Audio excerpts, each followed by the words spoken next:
everybody. Finally back from down under, and we have the great privilege of casting the finals. With me, another Toby, so Toby and Toby. We will have a lot of fun.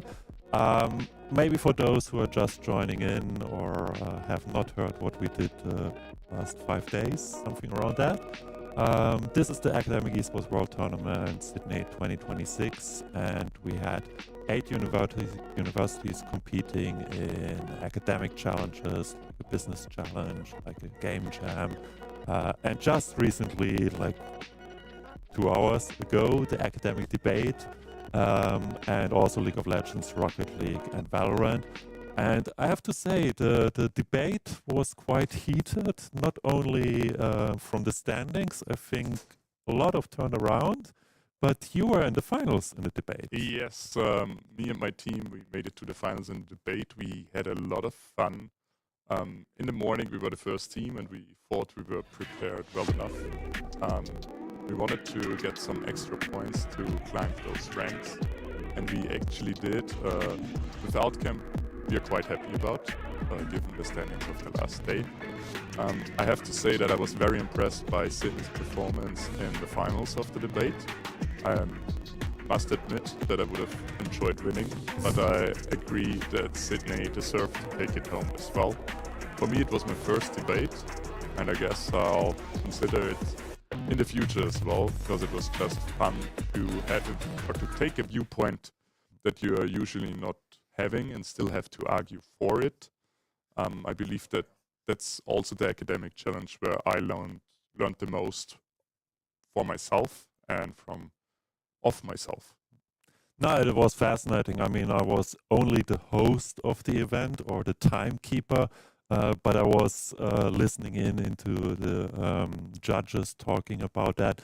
And that would be technically a debate in itself, where they were talking relatively long. I think you had to wait quite a long time. Yeah. And at the end, I think that was a nail-biting judge decision.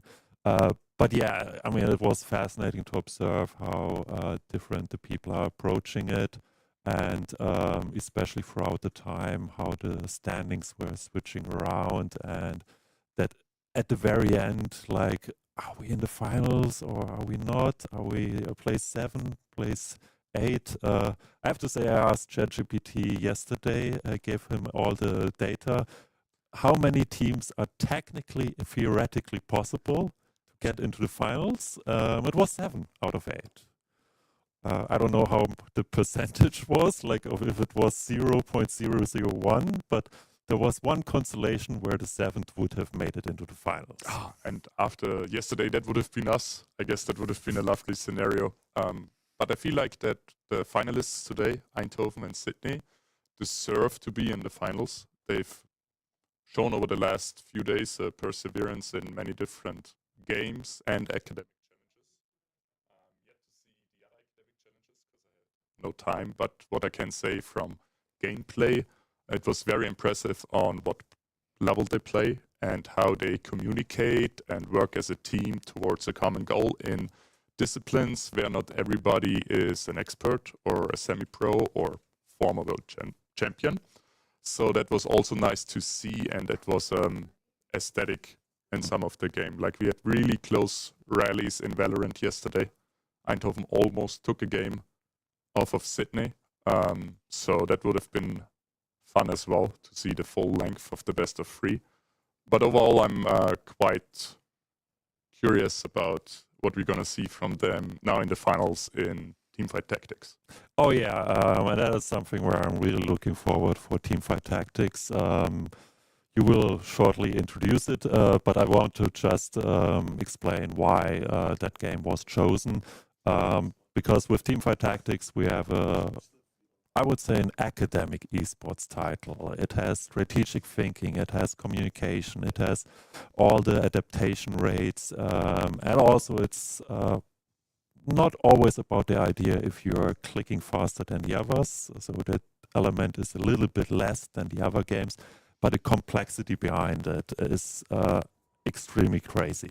but it seems we are in game. Yeah, and we already put another level to the otherwise free for all game mode with 8 players, right? We are playing 4v4. So TFT accounts from 2 till 5 are Eindhoven, and everything above until 9 are the Sydney players. So let me quickly walk you through, while we have 3 creep rounds, what the game is about or how the game looks like. You have a board of, I believe it's 8x4 spaces, where you can field units that have different abilities and are either ranged or close range. They might be tanks or mages. You can fit them with 3 items, which you can combine of 2 different components. So on the screen to your left, you see the items. We have a curved bow and a needlessly large rod. So if TFT6 or Amaryllis would combine it already, they would have a rage plate right now. Which is still, after the patch, really strong. Yeah. And right next to it, you see the different traits. So Amaryllis, let's stay at the board, has 2 Slayers which give additional Omnivamp and attack damage, and the more Slayer units you field, you get more trait bonuses. For Ionia, the row below, there are 2 out of 3 units fielded, so the bonus is not yet activated. And as we speak, we see another thing that's kind of nice about TFT and changes every game, are the different augments. We see a gold tier augment, which is the middle tier, and from there they can decide between economic augments, fighting augments, or other stuff, which sort of gives them a direction on which composition to play in the end. And for TFT8 we see Mace's Wool, which gives them a component and extra attack speed as well as critical strike chance. So an item augment with some extra stats.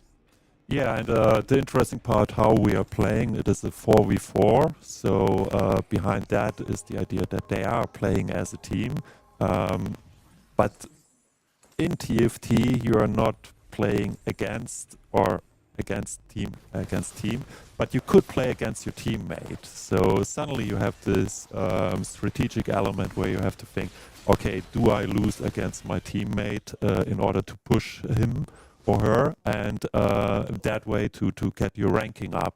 So that is a really cool element where you're having the communication behind it, where you're talking about, okay, who do we push, when do you commit for a certain build, and this is something where a lot of fun emerges for the viewer, a lot of stress for the players, but that's what we want.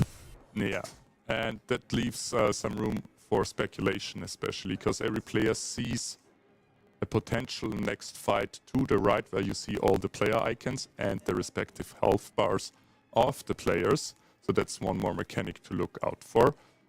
When the health bar drops below 2-0 or below, they are done for the game. The game continues, however, so long until only 1 player remains. And for the last, or almost last basic functionality of that game is to the bottom side. You see to the left the reroll and the XP shop and the 5 units you can buy. Above that is the bench, so when you buy a unit you do not want to field immediately, you can save it up on the bench, as you need to save up 3 units to level it up to 2-star, and you need in total 9 units to level it up in 3-star.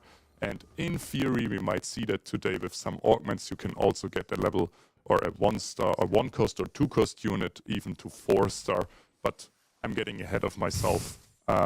Let's talk about that later. Yeah, absolutely. I mean, one thing that is definitely with TFT, it is complex. And I mean, I always try to pitch people, play that game, and then 1 week later they say, no, leave me alone with it. But it's the part where you also see not only the bench, but also the gold parts and the flaming part you see below there. How many rounds you're winning, and therefore you're getting more gold, and all of those elements where you suddenly have this additional element, and that makes it so complicated, at least for the viewer, but for the players, and that's where I'm really big fan of it. It's so much fun. I agree. I've been introduced to auto chess game when Dota Auto chess was still a mod, and I joined TFT in set 1, and I enjoyed it greatly ever since. It's a great game to play casually, it's a great game to min-max and prove yourself competitively, and it has some fun game modes to play with friends. So all of things I enjoy when I play video games. Yeah, and the good part is you can take it with you. That is one, because I'm traveling quite a lot in recent time. I think last set I hit Emerald shortly before I boarded a flight. That was fun to get in. I agree. I've traveled myself quite a lot as well, and the ping isn't that big of an impact in this game as you have some time to make decisions. I've played TFT now on 4 different continents while traveling, all on airports.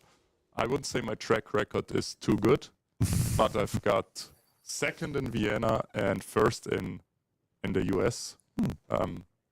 Singapore took some LP from me, but it was 4 a.m. in the morning, so I'm not too mad about that. Yeah, but I mean Singapore, there is the aura of all the good APAC players, so Well, you were humbled. I was playing in EU with a ping of like... But still on home grounds, right? Just a little far away. But you were humbled by all the aura of the APAC players, and therefore you were not able to perform. I agree. No, but it's... do we see already some builds emerging? I think a Yordle 4 I saw. I saw a Yordle 4 as well, so that comp is quite fun to play. It gives a lot of direction, especially to new players. You just play actually a second Yordle, right? With 3 Yordles. So we might see a contested composition already. Yordle is pretty much straightforward. You want to 3-star your unit to get extra bonus. When you field more Yordles, you'll get more mechanics to get more Yordles. I believe first it's a free reroll.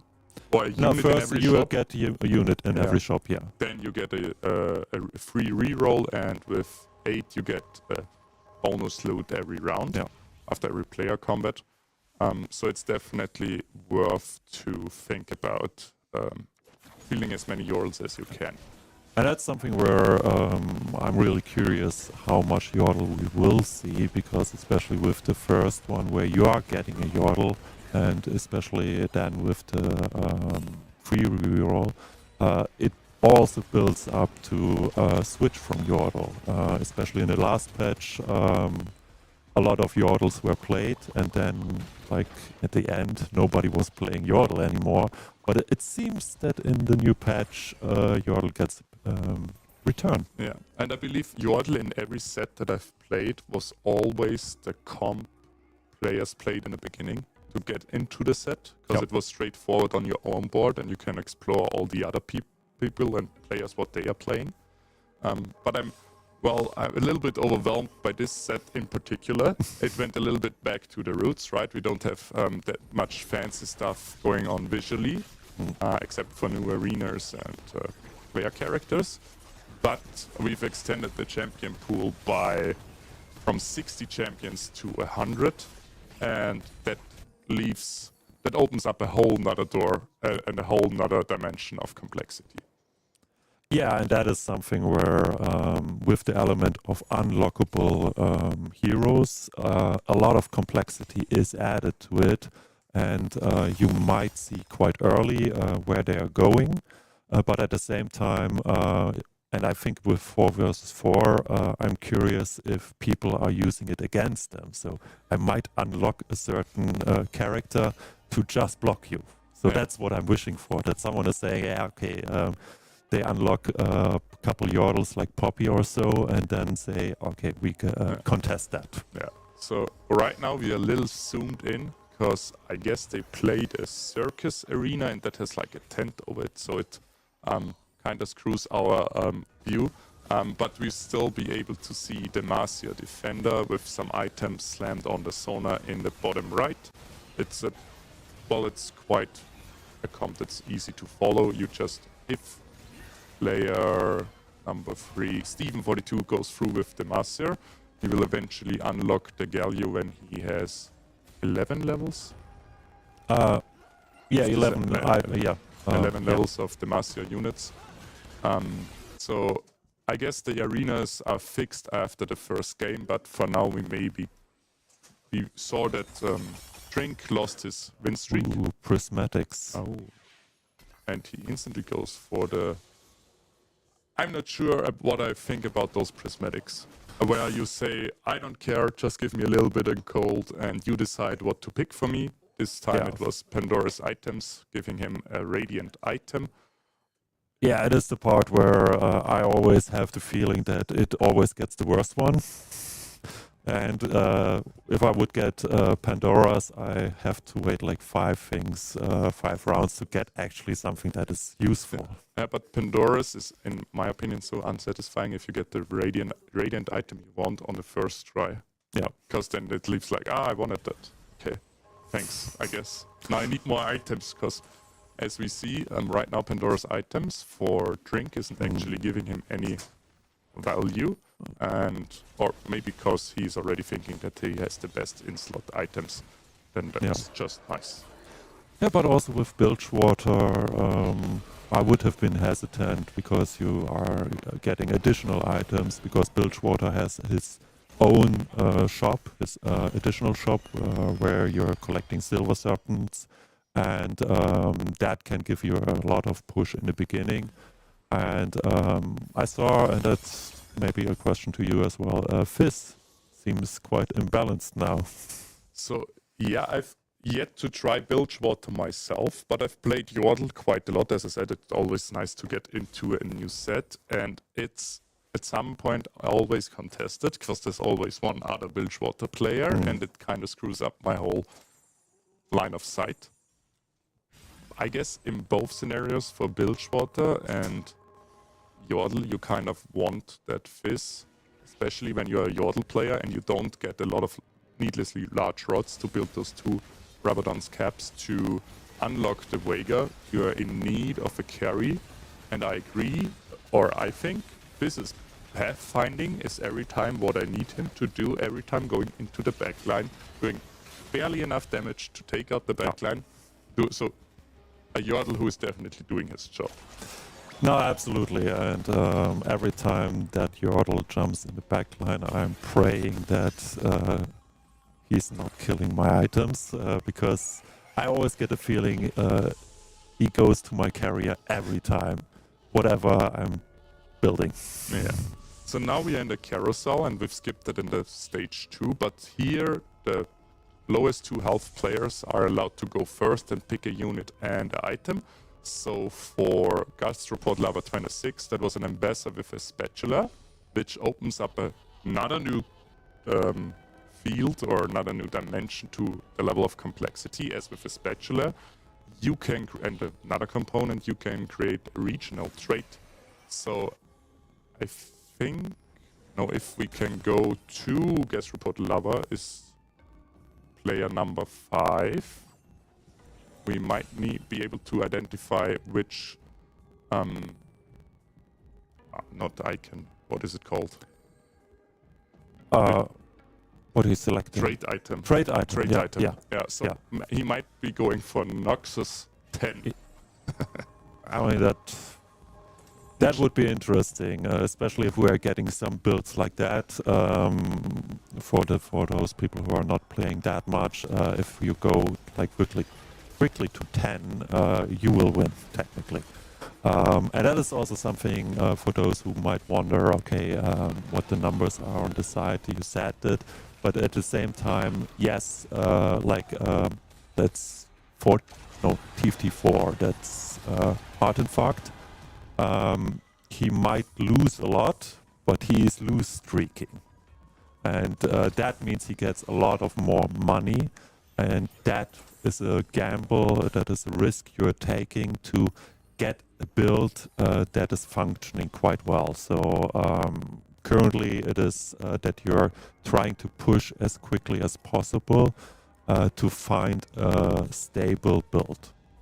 Yes, I agree, but he fielded 6 Yordle. I can only see 5 different Yordles, so there might be one out of the screen.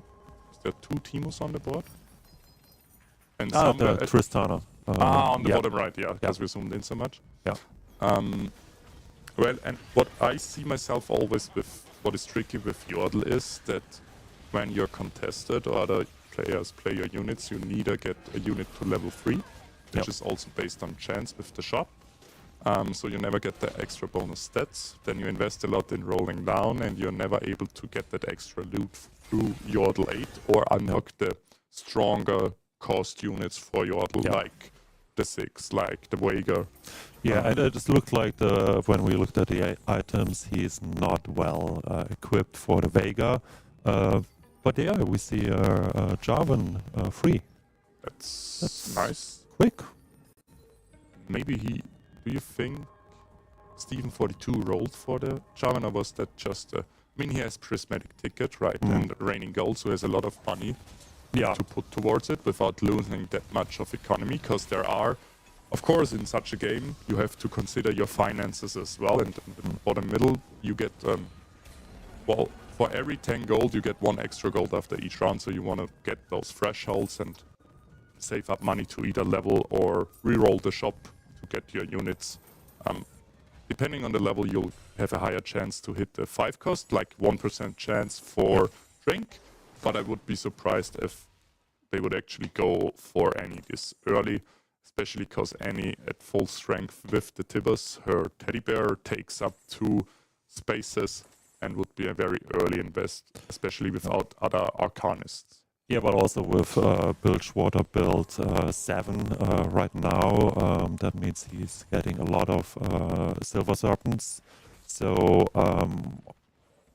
even though it hurts my heart because I love Annie and it's great to play her, that will be a Bilgewater build. Yeah, and let's see if the Fizz, who just jumped in the backline, is doing enough damage to take out that level 2 LeBlanc. It appears not to, so TF2 7 actually takes a loss here. Misfortune, save the day. But did Bilgewater 7 win? I Yep. thought, oh, Yeah. never mind. Take everything back I said. LeBlanc choked. Yep, absolute. Oh, another Prismatic. Yeah, we have a very stacked lobby. Oh, and someone augment-wise. got a Poppy free. If I saw. Oh, and some cannon upgrades. So everybody is rolling down now at 4-2. That's typically where you see all the roll downs happening, and especially where people reconsider their current team comp. So sometimes you might see someone selling their whole board, every unit, and just leveling to level 8 to be able to have a better chance to hit those 4 and 5 costs. Yeah, that I did the last patch constantly. Yeah, and then just play the best board for player 6, who is Amaryllis, who is playing Targon 2, and I expect it just to be a sort of a gap filler, as there's also Ionia 4 and Ionia 5.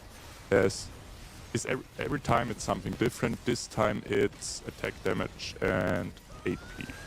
Oh yeah, well, gold earned. Oh yeah. That is also can be really helpful. At least on ladder, every time XP comes, I'm not taking it because suddenly you have like 5 Iona players. Yeah, I'm one of them.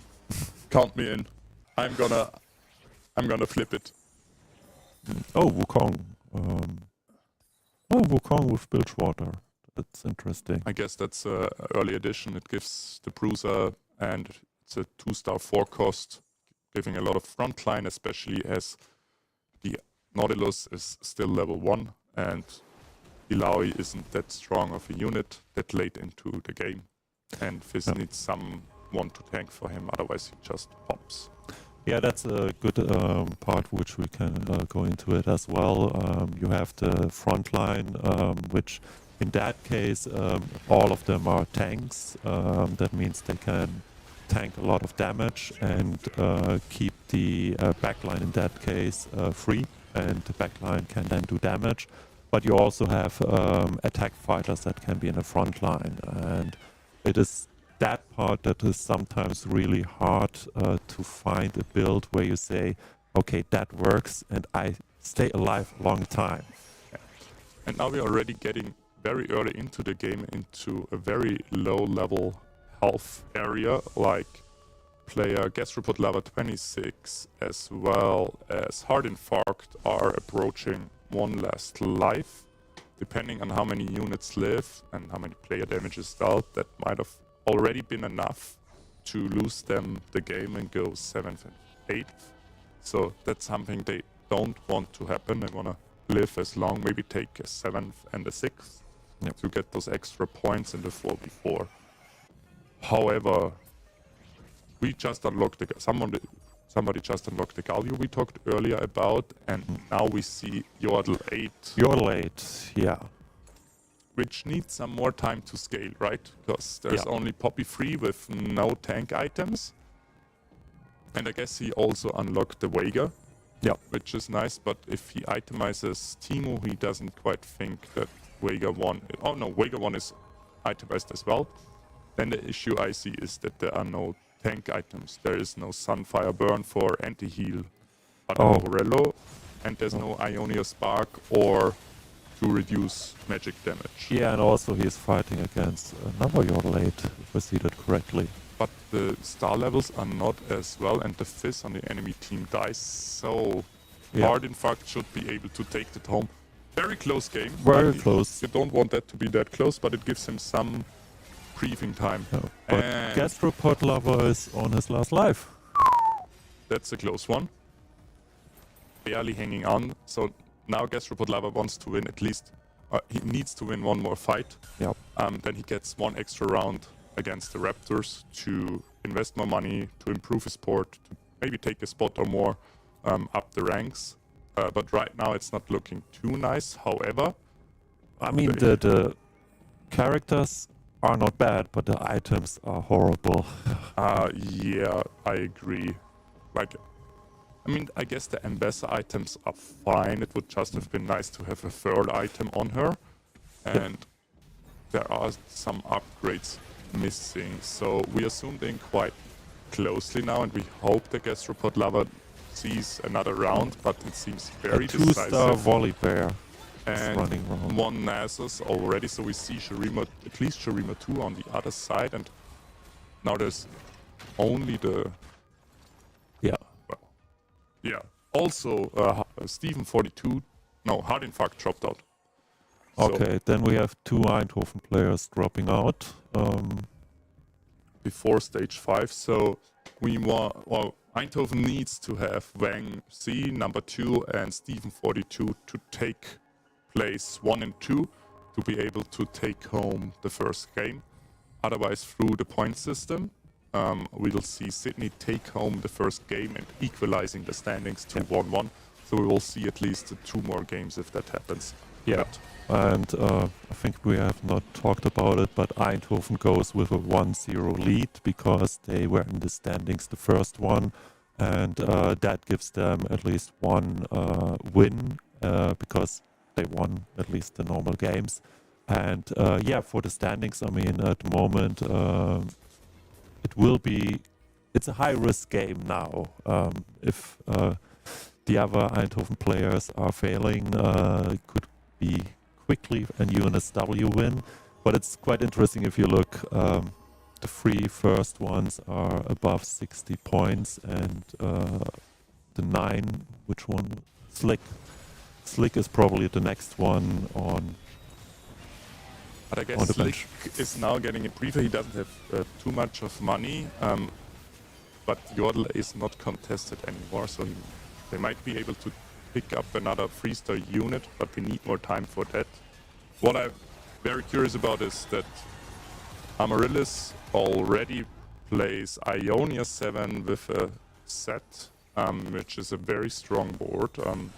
Producing more and more money, so he's definitely able to upgrade his units, and is now also picking up the Ornn, which is another 5-cost unit, which gives him after 4 rounds a random artifact, not an artifact anvil, but an artifact, which is a big boost by itself, as artifact gives extra abilities or extra, even more stats than a normally combined item out of 2 components.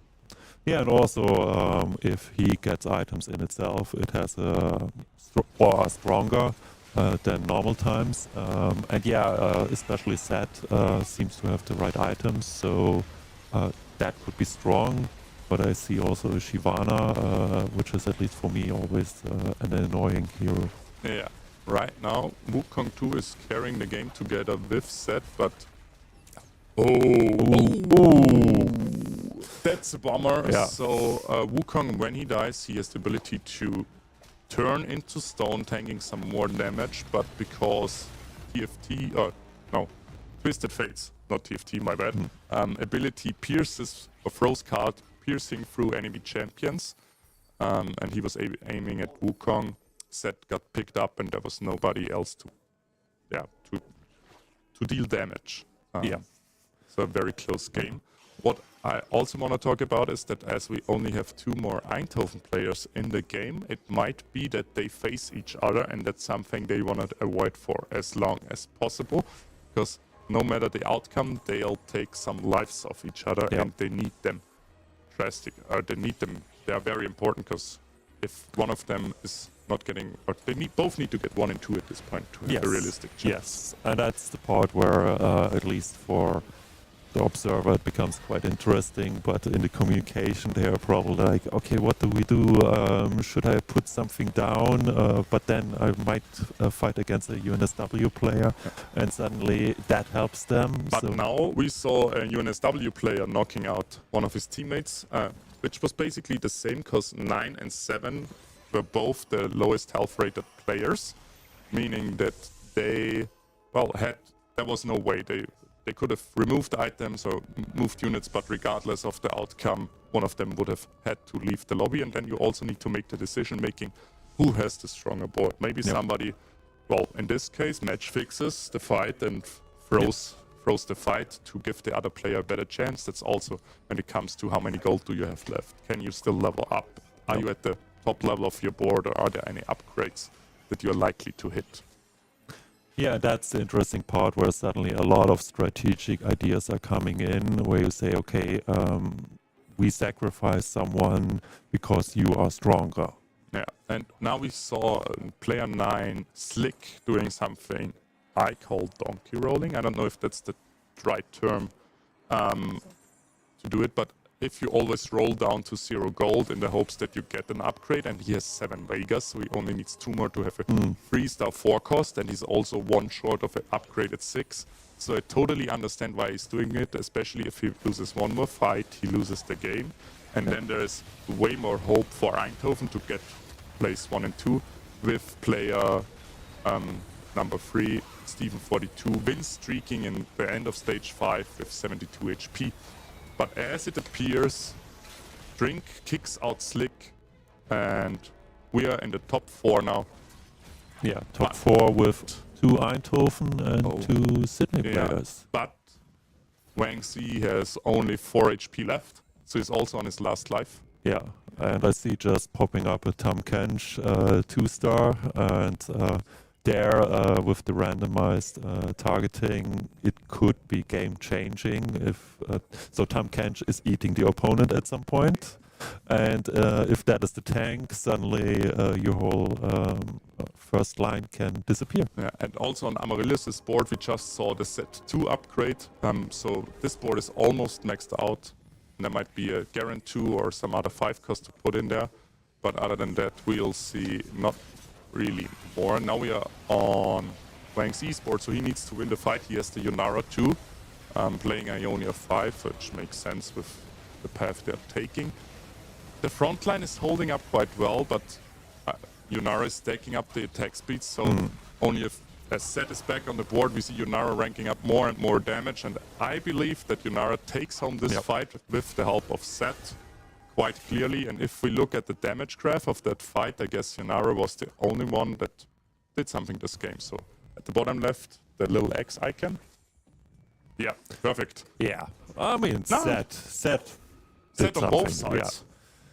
He showed up to work. Yeah, it's for nearly mirror build, but the other had, I think, only Yunara 1.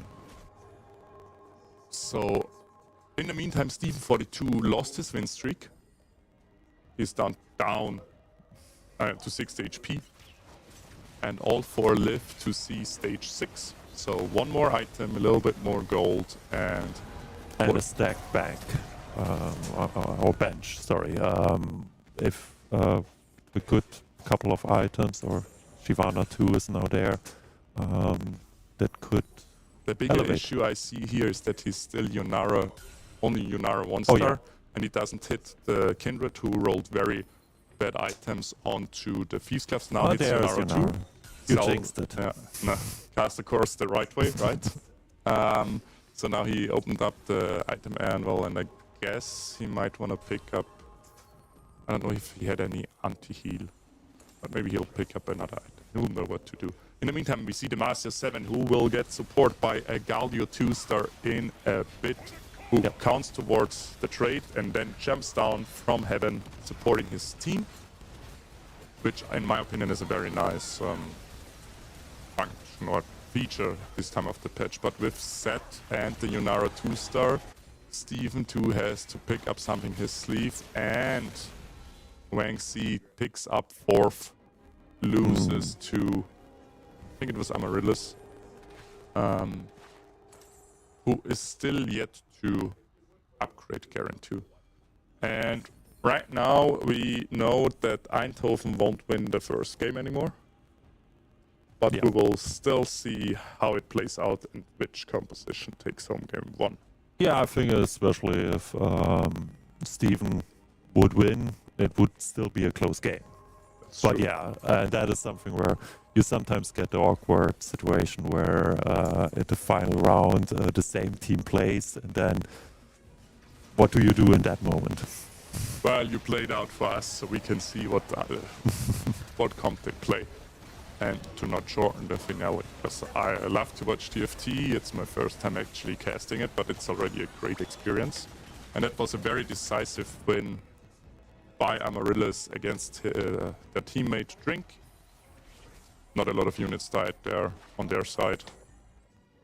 And I believe the Thieves Glove on Kindred are trolling.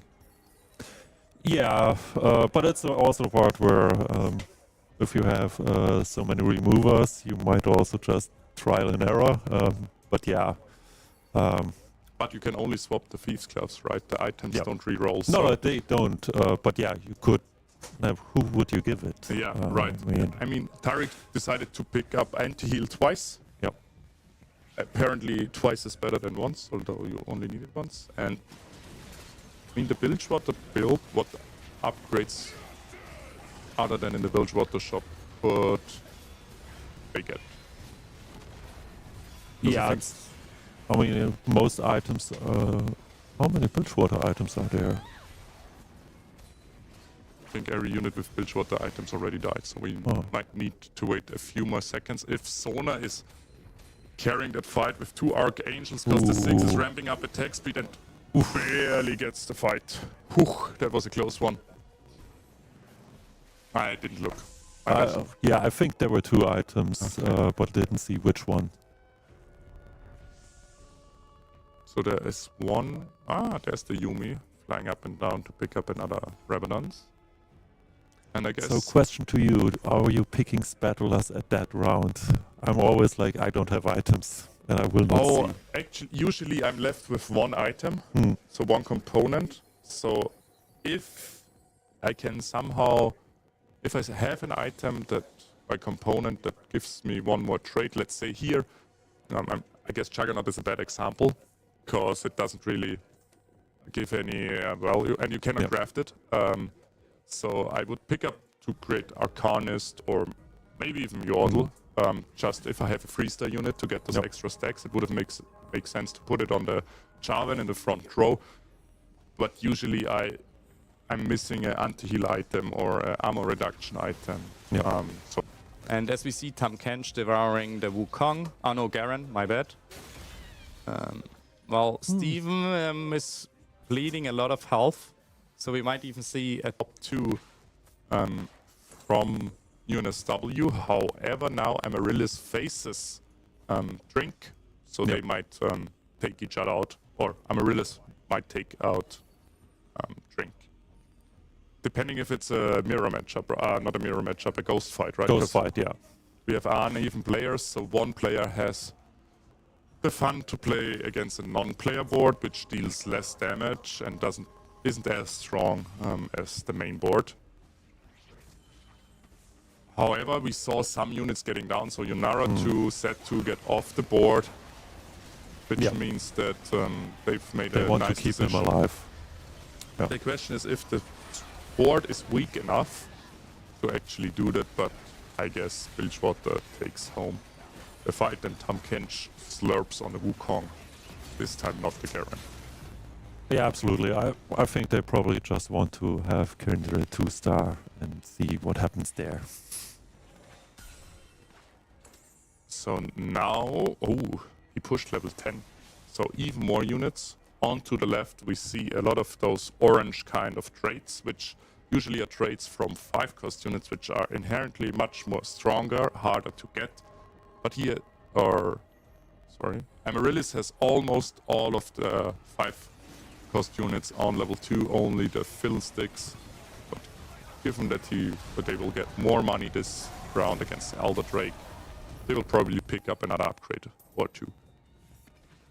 And I'm very curious about player number 3, Stephen42. I've talked to him previously about TFT. He has played the game before, but not at that much experience or that high of a expert level as some of his other teammates. So I guess he kind of feels the pressure and maybe still wants to take home the win for moral reasons. Absolutely. But it would be super interesting to hear in their communication, because the cool part is you have 4 players that see exactly what we are seeing and could give him tips and say, buy that, get that. And that is the part which I find so fascinating in TFT 4 versus 4, where suddenly it's a team play. Suddenly. Yeah. All of a sudden you're not on your own against 7 other players. Stephen now has backed up his whole team, is backing up his whole team, and he takes another fight but loses in the end, and that means that, was it Amaryllis? I think Amaryllis took home the first game, so it wasn't as close as we hoped for, but a nice play from UNSW equalizing the finale. Definitely a good match. I mean, we had a lot of different builds and also different ideas how to play the game, and both sides had some strategy behind it. You saw that it didn't work out for Eindhoven in total, but it could have worked. Yeah. And I will drop off this cast now and swap for Brennan from Ole Miss, while I enjoyed the cast very much with you, Toby. Thanks for having me. It was a great pleasure, Toby. In the meantime, I want to thank our sponsors, Discord and Corsair for Business, to making everything possible and the way it is. While we will swap into a 5-minute, not commercial break, just a break, where... 5-minute commercial for Sydney. Yeah, for Sydney. However, in the meantime, the players will fold up their tents. The tournament is over by tomorrow anyway, so we will get to go home. Yeah, they should stop camping. Yeah. We are not playing Valorant, but I get the point. That's a good one. So maybe we see a little bit more Fiesta, not on the map, but in the games. And thanks for having me. Enjoy the rest of the finale. It was a great pleasure to have you here, and I hope you have some fun watching. Thank you.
Welcome back.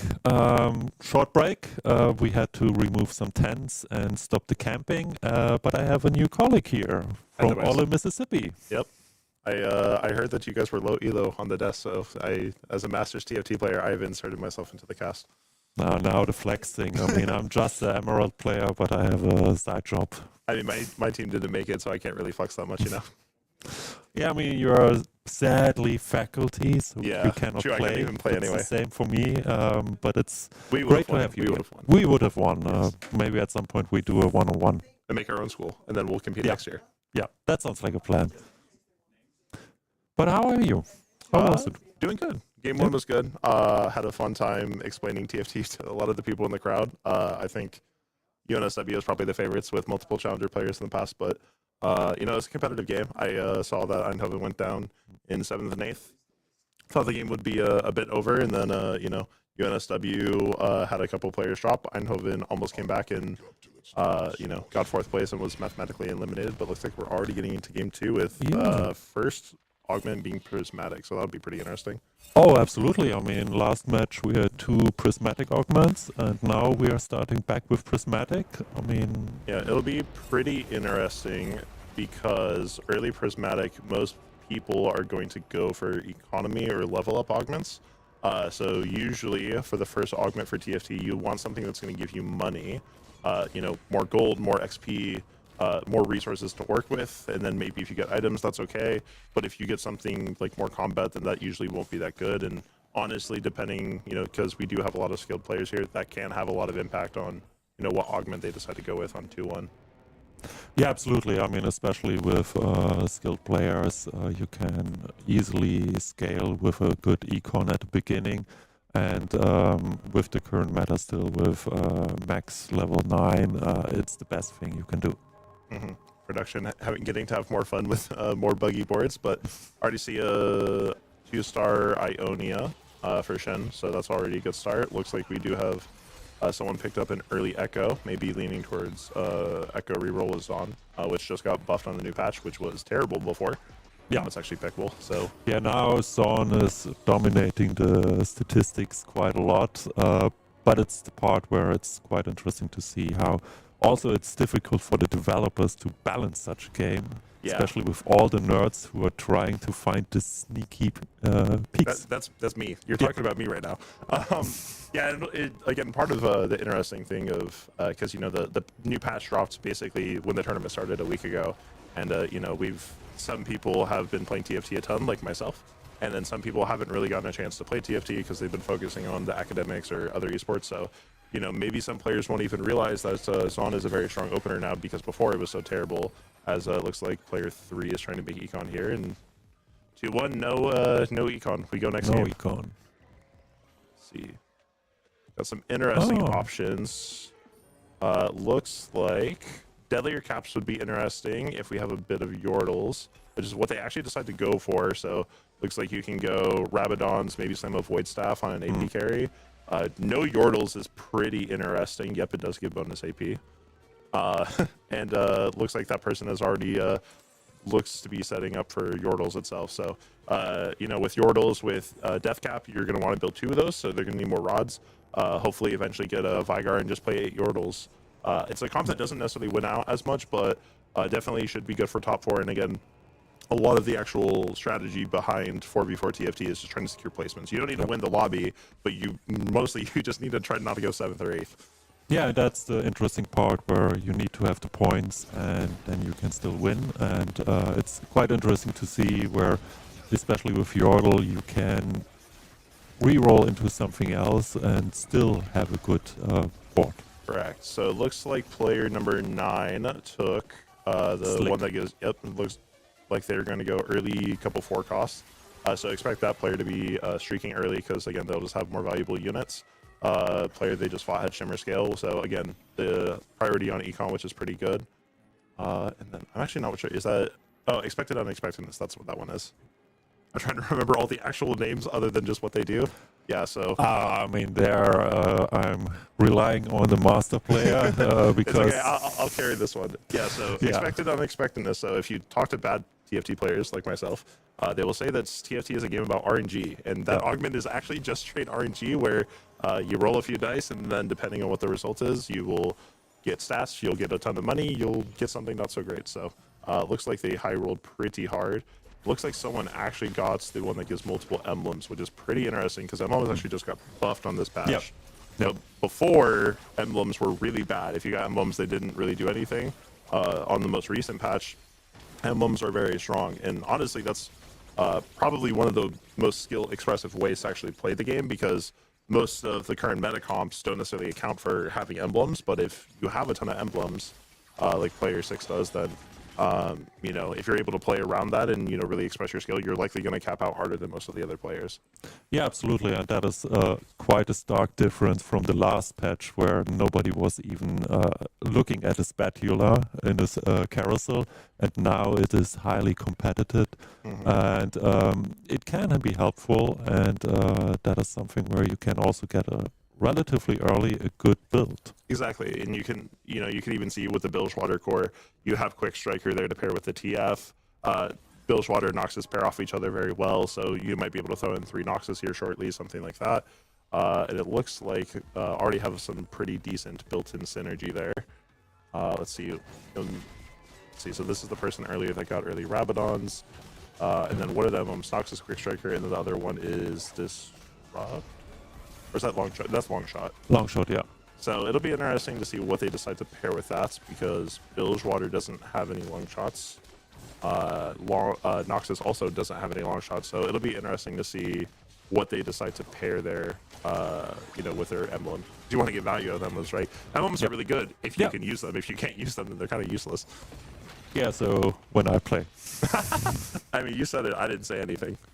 What rank are you in TFT again? You said Emerald. Emerald? You can round that up to diamond. It's close enough. Yeah, but then it's more like a time element. That's fair. That's fair. That's where I realize also where I'm quite happy in Emerald, because then it's not that competitive and I can still have fun. Yeah, and not exactly. like, what are they doing? And Yeah. I'm like, I'm not even understanding what they're doing. Correct. So going into first carousel, last game, UNSW actually went off to a very strong start, whereas Eindhoven was basically rounding out the entire bot half early in the game on their HP. This game looks to be a little bit more even, which is probably a pretty good sign. And as you saw, like you had mentioned last patch, spatulas and frying pans people would not even take off carousel, and that was one of the first items that actually got off the board. So kind of back to your point earlier about how valuable those additional traits can be on this new patch, and obviously it looks like some of the players have already adapted to it. Yeah, that's the interesting part, especially with TFT. Every patch can be really groundbreaking, and suddenly you have to adapt to a whole meta, a whole system. Yeah, I hit Masters on the last patch, and then I got here. I played 10 games of the new patch, and I went bottom 4 on all 10 games. So it's probably a good thing we didn't. I wasn't able to play the finals, even if we got there anyway. Yeah, but it's I like that. Although I played like 3 matches and all bottom 4 as well. Let's see. So he hits 2-star TF for Amaryllis on this Bilgewater core, which is actually pretty big. For Bilgewater, it used to be that you would prioritize not Draven, Graves, and you would go QSS and Lost Whisper and a lot of AD items. But now, with the recent changes they did, TF is basically your entire mid-game carry in most versions of the board that you play. So hitting that 2-star TF is actually very important, and will likely allow her to win streak for, you know, going forward. That's good to know. Then I keep remembering that when I come home. It's okay. I'll give you all the tips. All the tips. Wow, wonderful. So it looks like Duckbill is going, or is trying to go Ionia. Slammed items on the Ari, which is pretty good. Oh, Iona with XP. Yeah, so unfortunately, it doesn't look like they have, they found the 3 Ionia units. They have the Jin and the Ari, but no Shen, no Jinzhao, you know, not able to start stacking that early XP. Ionia is one of those traits that can be very valuable or very not valuable, depending on the game you're playing. Because it is Path Enlightened, where you get extra XP.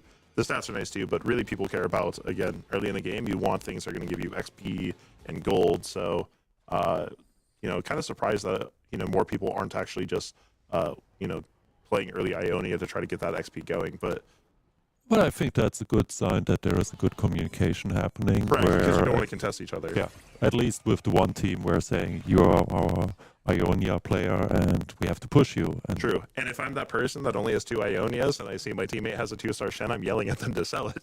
yeah, absolutely. I And want that. you Give that should be. Yeah. Oh, interesting. So, looks like we have the basics of a. I can't tell. Is this person trying to go Tryndamere? We have a Rage Blade. In order to unlock Tryndamere, you actually need to put the items on Ashe for a round. Tryndamere did get nerfed. Most people will not play it from this spot. Okay, well, they sold the Nico, so they're probably not. But it would be interesting because Rage Blade is one of Tryndamere's items, and currently in high elo, the belief is that you can't really play Tryndamere unless you get a Radiant item or an artifact. And so I was wondering if they were actually going to go for that, considering they also have Crick Love, which is also very good for Tryndamere. But it'll be interesting to see what they decide to go, because I'm not sure what you would actually want to pair with Nashers. Rage Blade is very, attack speed, AD champion heavy, but Nashers is more about, AP crits, mana stacking. So could be that they're just slamming items and that's what they got from their augment, but be interesting to see what they decide to use for that. Yeah, absolutely. In the patch, it definitely got a lot nerfed. Thank and, God. I was so tired of playing against Tryndamere. Yeah. But it's the part where, especially now in that phase, where they should slowly commit to a build. Yeah, definitely. Around stage 3, usually you want to have an idea in the early part of stage 2 based on the augment you get, the items that you're naturally rolling. And stage 3 is really where you want to be able to look around, look at what other people in the lobby are playing, and in 4v4 look at what your teammates are playing and try to see where your spot in the game is going to be. Are you going to go Yunara? Because at this point too, you're past the point of really playing reroll. You can't really just start deciding, oh yeah, I'm going to play Yasuo, or I'm going to play Viego or some other reroll comp in stage 3 if you don't have a good start for it. Yeah, that's the part where, especially with a 4v4, there should be a game plan already there.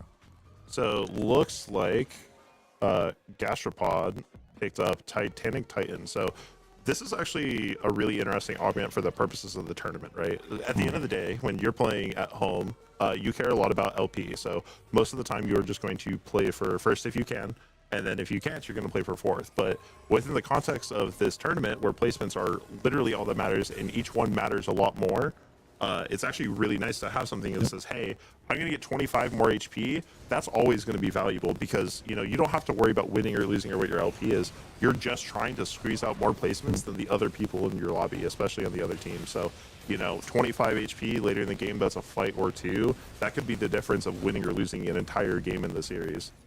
Yeah, that's an interesting point, where suddenly also the augments are in 4v4 different, or the relevance of it, and just having 25 points more or life more from 400 could be a game changer. That could mean one standing higher and suddenly you're winning. Yep, exactly. So 3-2 is like a very important round in TFT, right? So this is where you're going to see most people hit level 6 usually and roll a little bit to have their boards be strong. One thing that'll be pretty interesting to see is if there's anyone that is not going to level to 6, because then you run the risk of staying at level 5 and losing your next multiple rounds. And so, TFT is an interesting game in terms of balance, where sometimes you want to play something that's very strong early, and then maybe you won't cap out as high and win the game, but you're totally fine going third or fourth or seconds based on what's going. And some people might be willing to not level on to level to 6 on 3-2, but they're going to lose 30-40 HP and pray to cap high, I guess. Yeah, it seems Duckbill is staying with level 5, when I saw that correctly. Yeah, it looks that way. Let's see, where's Duckbill bad on HP? That's number 7.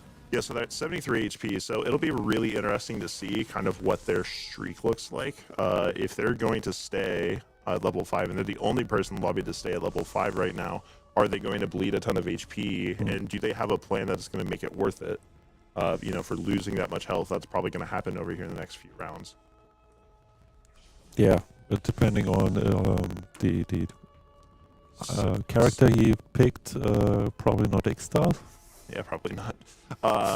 So we're on second carousel, so probably good time to check in with HP, and it looks pretty evenly split up. We have 3 players from UNSW in the top half, and then we have 3 players for Eindhoven on the bottom half of HP. Looks like we really have 3 people at higher HP marks than the rest of the lobby, and everyone else is a bit clumped, which is a bit different than last game, because last game it definitely seemed like Eindhoven lost a lot of HP early, had the first 2 players knocked out, and had to try to stage a comeback, whereas this one's a little bit more even, I would say. Yep. So it'll be interesting to see if, and also over the course of the series, see if people are playing different compositions. Second game, 4v4, a lot of players don't necessarily play this format often, so we'll see kind of what adjustments teams make during the series, and, maybe some people will be like, hey, I really only know like a few comps that I feel very comfortable with. I'm going to start playing these, and it'll, change the dynamic for, the whole series. Yeah, that's the interesting part where you're obviously with the Academic Esports World Tournament, the teams are not consisting only out of TFT players, Correct. but you have people who might be good in Valorant, might be good in League of Legends, might be debate. good debate, and that is the part where every team that played here didn't specialize on one title or one discipline. Yeah, exactly. You have 5 players in League, 5 in Valorant, 3 in Rocket League, and then, 3 to 5 people per all the academics. You only have 10 students that can participate, so you need people to be multi-talented, and you need people to be willing to do multiple different activities. And given that TFT is the last one in the tournament, you can't really afford to have someone that's just there for TFT, because 75% of the teams that made it to this tournament did not make it to grand finals. And so it really is just a matter of probably have people who specialize in something else, and TFT just being a good balance of intelligence and esports, just trying to see just specialists, just generalists, and trying to see who can come out on top. Yeah, that's the interesting part, especially for us seeing or watching the tournament, where how you adapt to a new situation, and especially with 4v4, the communication makes it so much more important if you don't have players that are on the same level. Correct. And that's the interesting part, because there's a conversation of, if you just have the best player in TFT, can the best player carry people that maybe aren't as skilled as them as TFT?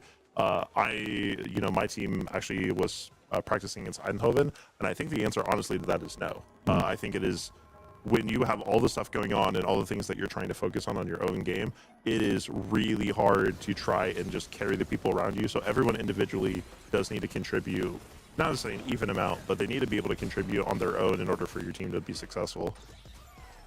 Yeah, it's something where I had the luck to listen in for Mouse Sports when they did a 4v4 training for the EWC. And at some points I was like, what are you even talking about? There is stuff they threw at each other where I would not even be able to adapt. Yeah, exactly.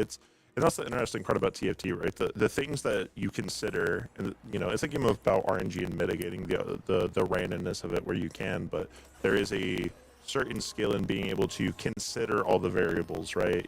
Maybe if you're a lower rank player, you consider, oh, I want to play this one comp, and I'm going to pick up just these champions. And there is a skill involved in being flexible and knowing the odds and knowing what your outs are and what you actually need to do in order to give yourselves the best chance of winning.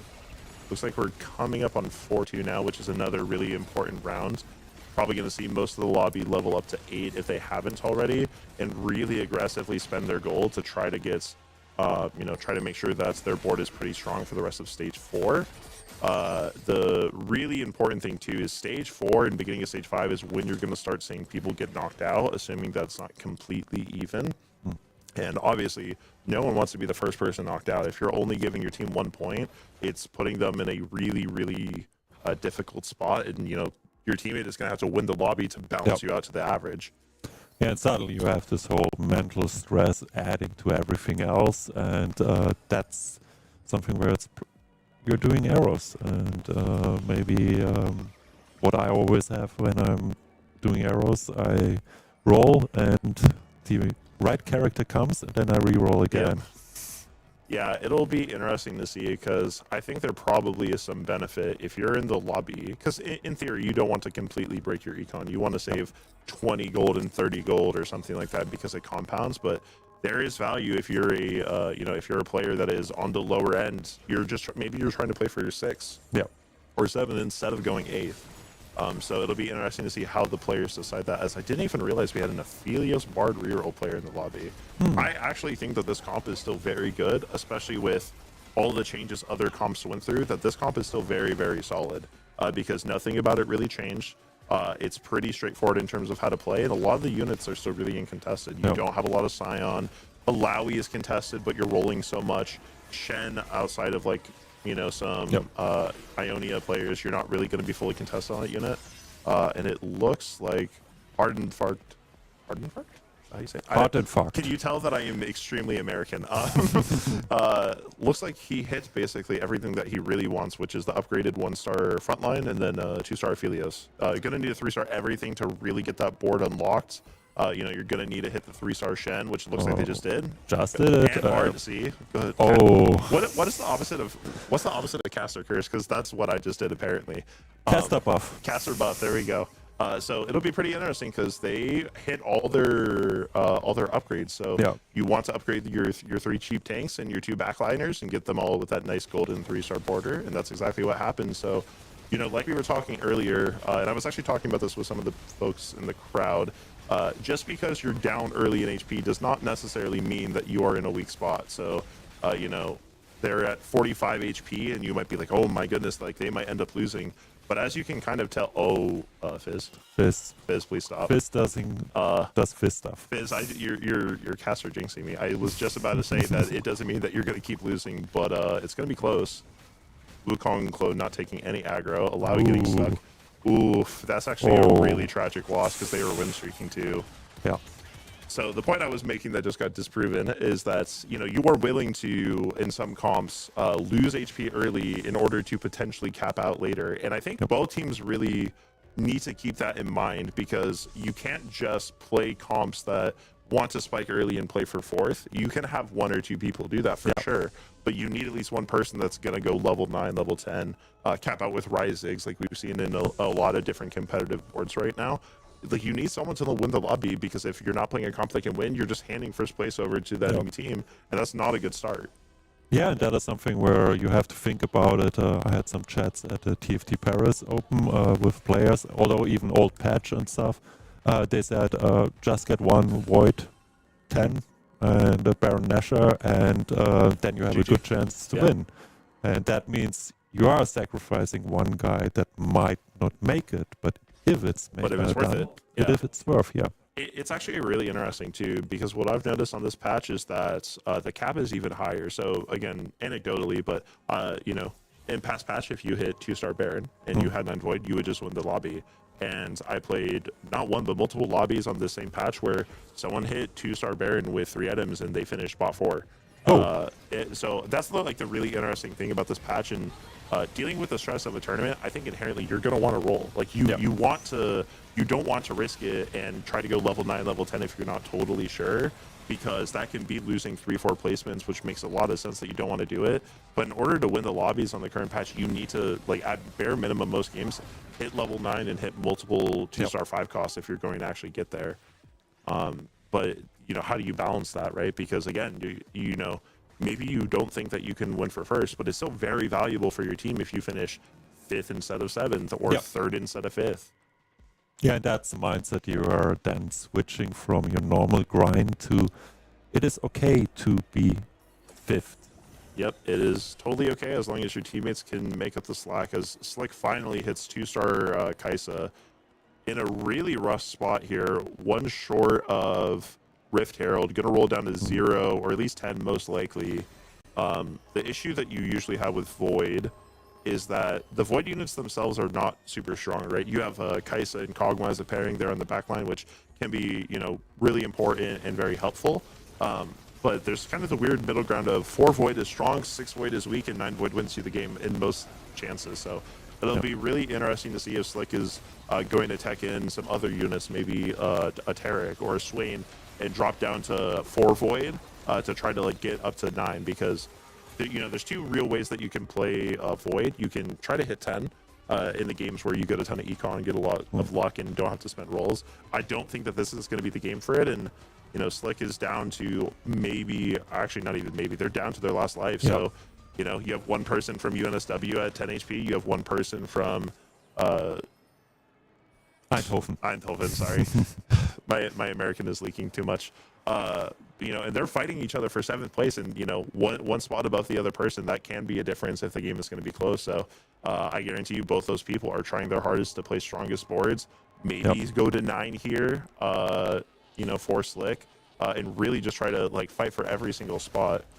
Looks HP wise, it is actually pretty evenly split. The top 2 spots are for your Sydney, and then the next 2 spots for Eindhoven, and pretty close, a lot closer than last game, honestly, at the same point.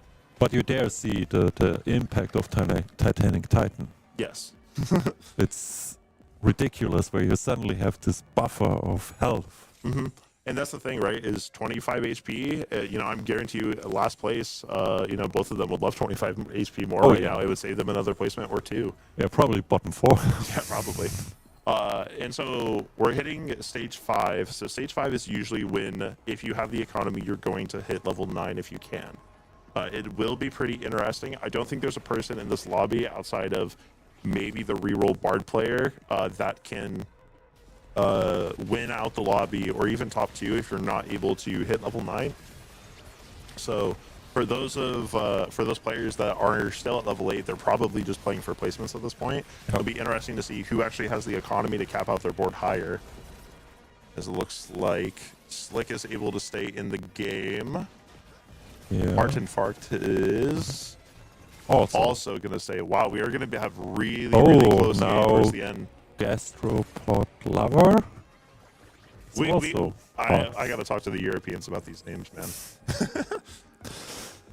Yeah, I mean, think of the poor casters. I know. Yeah, why doesn't anyone think of us? Why don't they think know. about our ability to pronounce them? I mean, my nickname Bori was also a bit longer back in the old times. And, at some point, I just cut it down and said, here, it's easier for everybody. Yeah, it's actually pretty interesting. It looks like Gastropod is on a 10 loss streak. So if they did not improve their board very strongly, with this Echo reroll, it looks like we might have our first person dropping out. That is not really tanky. Yeah, it entirely depends. Echo managed to get the CC immunity. Just depends. 1-star Yunara might not have enough damage to kill him, actually. The Sandra cast doesn't have enough to kill and stays alive. Ooh. Really, really close game towards the bottom half. It looks like first person out. First person out from Eindhoven. Looks like Hartenfark. Hartenfark getting 8th. So again, what really needs to happen here for Eindhoven is you really don't want to bottom 2. We saw what that did to them last game, where they needed to basically go first, second if you are the team that goes 7, 8th. So it's really important. Looks like next up is Gastropod. Gastropod needs to make sure to save as many placements as he can and really not go 7th. Otherwise, it's going to be the same situation as last game, where they're going to need a top 2 for the last 2 players from Eindhoven in order to even, to have a chance of winning this game and not go down 1-2. And that with a Void build level 9. Yeah, it looks like we have Void, a Bruiser Flux with Kaisa. Not too bad. You do have, what's it called? You do have Azirin. Doesn't have any Shuriman, which is a bit unfortunate, where that's a lot of the power value. Kaisa getting sniped by Zig. I hate this unit so much. Yeah. Yeah, and it looks like Slick going to be our next one dropping out. So pretty close game still. Not able to cap out high enough, But also we have still, 2 Eindhoven play. Oh, close. Yeah. So we have now Drink, that's 8, and Wings. Wingsy. So we always have to look at our cheat sheet, what the numbers are, and at least my eyes are horrible. Oh, fair enough. I don't see those things on the TFT game. It's okay. I also did not bring my glasses, and I should have done that before I came to cast. So it looks like this game actually is going to be a lot closer than the last one because, a lot of mix in terms of which players from which schools are actually in the middle tier. Again, if it's 1 point per placement, so if I go 7th and you go 8th from the other school, then, you need to finish 1 higher than me in another spot in order to break even. looks like Drink on their last life going to try to save placements. If they're able to live past Wang Z, it will be very meaningful in terms of the game itself. And then you also have Gastropod, who also from Eindhoven. If you're able to beat out both those people, it's it's, I don't want to say it secures the game, but it does mean that you're going to be up pretty significantly in placements for just this individual game. Annie getting jumped on by Fizz, which just got buffed. Yeah, If that's Annie not good. Oh, okay. jumps away. Maybe. Really important that Annie casts here. It looks like she's going to be able to, and luckily you have a Freylord triple tank item Tibbers going to but live. that's why I like Annie. Suddenly everything melts. Yeah, exactly. The nice thing about Annie is a lot of the comps that stall out really just lose inevitably to Annie. There was a tech that multiple teams were doing that we actually, myself and one of my players at Ole Miss were doing, where in the Diana line back when you could still play it, you would tech an Annie instead of some of the Shurima package, because when you would play against Kindred comps and they would stall out HP, Annie, with with all the front line that those comps have, Annie just does damage over time, and the longer that you're able to stall, you just get so much value from all the damage that Annie drops. Have one player at 1 HP, one at 3, one at 10. Looks like the game may not be decided, but we're going to know who's going to have a really strong advantage here shortly. Well, it's definitely a really tight game. Yeah, Gastropod really needs to win this round. Every placement matters, especially when it's 1-1 in the series. Don't know if Echo's going to be able to clean up here. Needs to kill the Fizz, drops aggro because of Edge of Night. Echo gets one more cast, and gets to live. And again, one more player from each school, Drink and Wang Z, dropping out. Right now, we are currently dead even in points. Yeah, Steven 42 and number 1, Amaryllis number 2, Duckbill number 3, and your Gastropod lover. Yep. So the way that this now works out mathematically is you have Steven and Gastropod from Eindhoven. If they are able to, do first and third place or first and second place, they'll win it for Eindhoven. If they're able to, on the other side, if UNSW is able to get first, third, first, second, then they're going to win it for UNSW. Again, best of 5 series, 1-1 right now, because Eindhoven came in with a 1-0 advantage.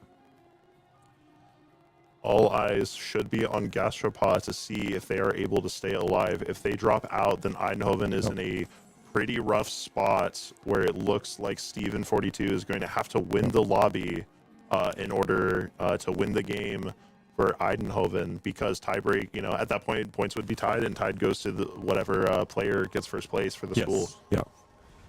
But I have to say, with Gastropod lover, he switched quite a lot of his build. Oh yeah, absolutely. I mean, that's where a lot of the skill comes through, right? Is being able to play what you're given in order to play the strongest board you can, preserve as many placements as you can. You see Steven 42, upgraded line, upgraded everywhere. This Fizz with double Giant Slayer and Rabadon's not going to do enough against this buffed Echo on this patch. Yeah, Duckbill lost as well, also on last life. Oh, such a close game, really.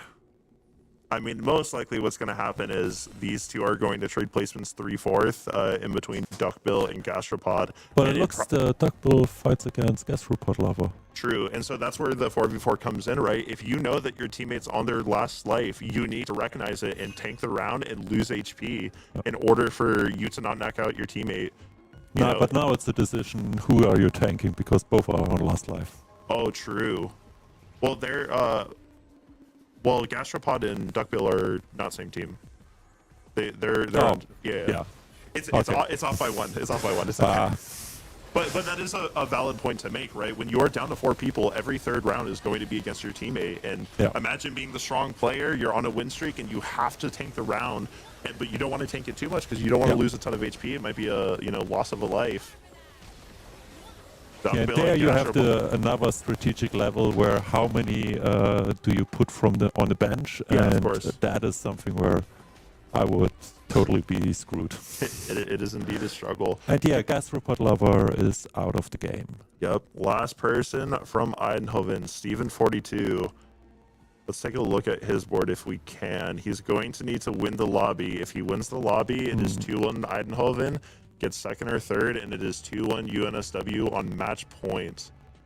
Yeah, so I think it depends on Six. Yeah, Your definitely. lovely character. Yeah, I mean, Ziggs is arguably the strongest late game carry. You have heal debuff and void staff, which are great items for him. Ideally, you would want something other than Rage Blade. You'd want straight AP because his ability can crit anyway. But honestly, you're very strong with these 8 Yordles. You're getting a ton of value too. 8 Yordles is one of those traits that gives Econ. Ziggs is going to have to carry here. Looks like he's playing a Ghost, so he should just be fine. Yep. And it looks like Duckbill, likely caught in the animation, going to drop out in third place. So down to 2 people, 1 from each school. Whoever wins out of this lobby in between Steven42 and Amaryllis is going to win second actual game, but game 3 of the series, and put their school 2-1 ahead and in a very good spot for winning the entire tournament. Yeah, and I think Amaryllis was the one with Titanic Titan, right? I believe so, which is very interesting because, as we pointed out, no Titanic Titan, and you are already out of this game, and Eindhoven is up 2-1 in the series. Oh, no. Nope. You lied to me. Okay. On purpose, absolutely on purpose. It is okay. So we saw Steven42's build with a Ziggs 2-star. It looks like we have a Bilgewater variant on the other one with 3-star Twisted Fate. Really looking for that Tom Kench upgrade. Do have Fizz with some damage, but not optimal items on any of these carries, even slamming double Morellos on this Twisted Fate. This fight won't decide the tournament, it won't decide even the game, but it will give us a really good idea of who's likely to win, and it looks like it's going to be Steven42. If this Fizz is not able to carry, Fizz taking 1 down, taking 2 down, but it's not going to be enough. Amaryllis down to the last life. Steven42 about to clutch this out for his team. Depends on what adaptations that Amaryllis is able to make. Is there any upgrades you're able to hit? You have no gold. You have 150 Bilgewater currency. But at the same time, at that level, Senna. What are you buying in the Bilgewater? Yeah, I mean, stat shards. Lucky Doubloon is something that could be valuable. It's crit. Hits the 2-star Tom Kench. Okay, That could be very meaningful. Yeah, if it'll be important to watch the Tom Kench in this fight. If they're able to eat the Kennen, it could be pretty meaningful. Kennen looks to be biggest tank on the board if you're able to just eat it up and take it away. Doesn't hit the Kennen. Eventually hits it. Getting some econ back if you're able to win this. Ziggs is just dead. Yeah. Looks like Steven42 is not going to win this round unless his Fizz is able to pop off. Fizz versus Fizz. If Red Fizz wins it, series is over. And that's game. Eindhoven taking game 3 up 2-1 in the series off the back of Steven42. Wow.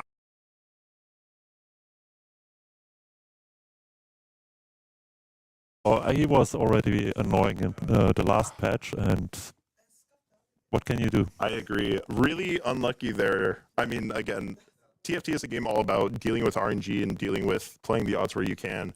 I wonder how that fight would have changed if the placement of the Tom Kench was different. Maybe you're able to eat the Fizz and prevent the Fizz from popping off. Really close game, though. Really down to just the last 2 people. Yeah. No, but it's interesting to see how do you position. So we are on a level where positioning is important. Yeah, it's one of the most important skills in TFT. Steven42, able to position well, able to carry the game, and put Eindhoven on his back and bring them up 2-1 in the academic esports finals. Okay. Okay, we just hear that we go on stage. Oh, we're going on stage. Oh boy.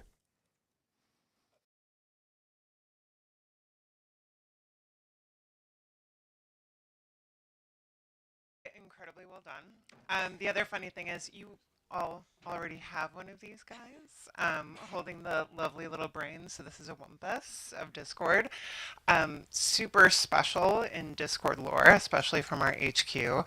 Unfortunately, your other trophies were delayed in the holiday mail, but they will be coming. But exceptionally, exceptionally well done. Thank you so much. Thank you. Thank you. Thank you. Amazing. Well done. Well done. Well done. Thank you so much. Well done. Congratulations and thank you, Discord, to be our sponsor. We're just really happy that you went on this process with us and that you helped us judging on all the judging panels. Thank you. An applause for Discord.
Welcome back. Welcome back.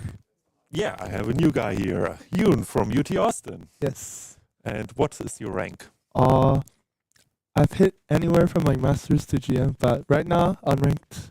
Don't really play the game. Because college. Yeah. So you're humble. No. Wait, I'm also Diamond and Double Up, which is the real game mode, you know? Oh, double up. Yeah, that's the important one. Solo queue Okay. doesn't matter as much. You have to explain double up for the crowd. Oh, Double Up is what you play with friends. You just play like 2v2v2v2 instead of free for all, because like solo queue is like an unemployment competition, right? It's just like whoever has the most time on their hands just like goes and plays ranked. But if you have friends, then you play 2v2s together. Yeah. So here you hear it. Solo queue is for unemployment. Yeah. Jokes. No, but it's lovely to have you here, and Thank you. I hope you carry me a little bit. Oh, no. Especially with GM status. No. I just I watched too much Twitch stream. I was like looking at my Twitch recap, and I had like an absurd number of hours just on stream, so it was pretty bad. Many thousands of hours watching. Oh, but that's okay. If you're still doing something besides.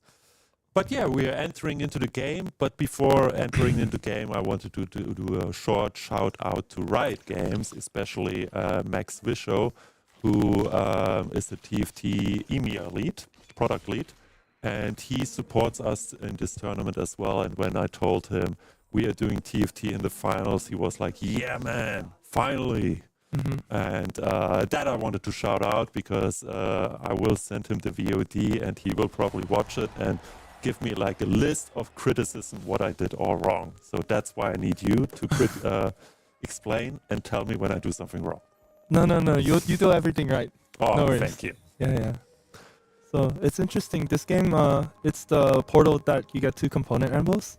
So normally you try to, the early game, you try to just get like a 2-star 1 cost and tempo off of it and try to figure out what build you can play best up your items. But this opens a lot more flexibility up for the players because you can force items a lot easier. Because for those of you who don't play TFT, certain champions require, or they don't require them, but it's pretty much a soft requirement of having certain items in order to play them.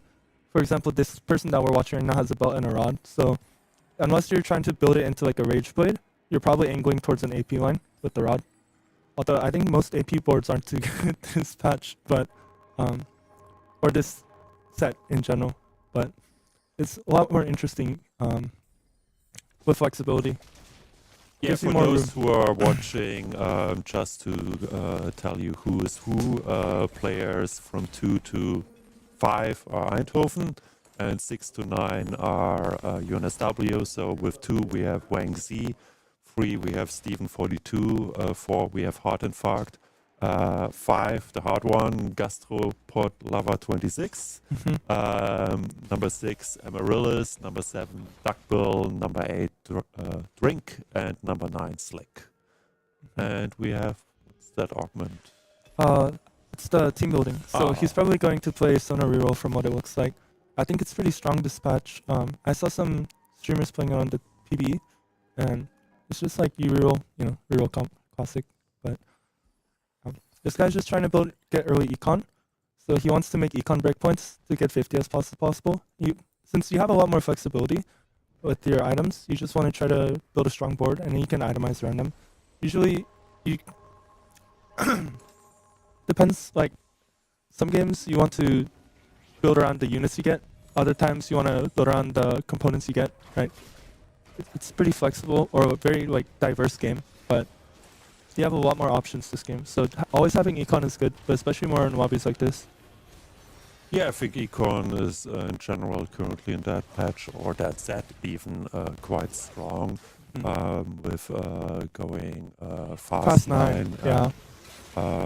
That is always good, what I get a feeling. But at least with 4v4, we saw that in the last game as well, where it might be good to have someone going into a bruiser, Bard build, similar things, because it was uncontested.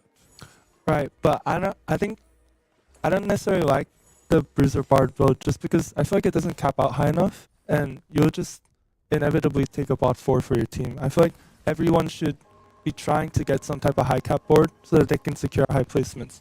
Because usually the bruiser Bard build, like you're playing for 4th, right? It's like for solo queue it's good because you get your top 4 and get up, but I think in like a setting like this, you definitely just want to try to get a cap up, very high cap board, so that you can secure points for your team.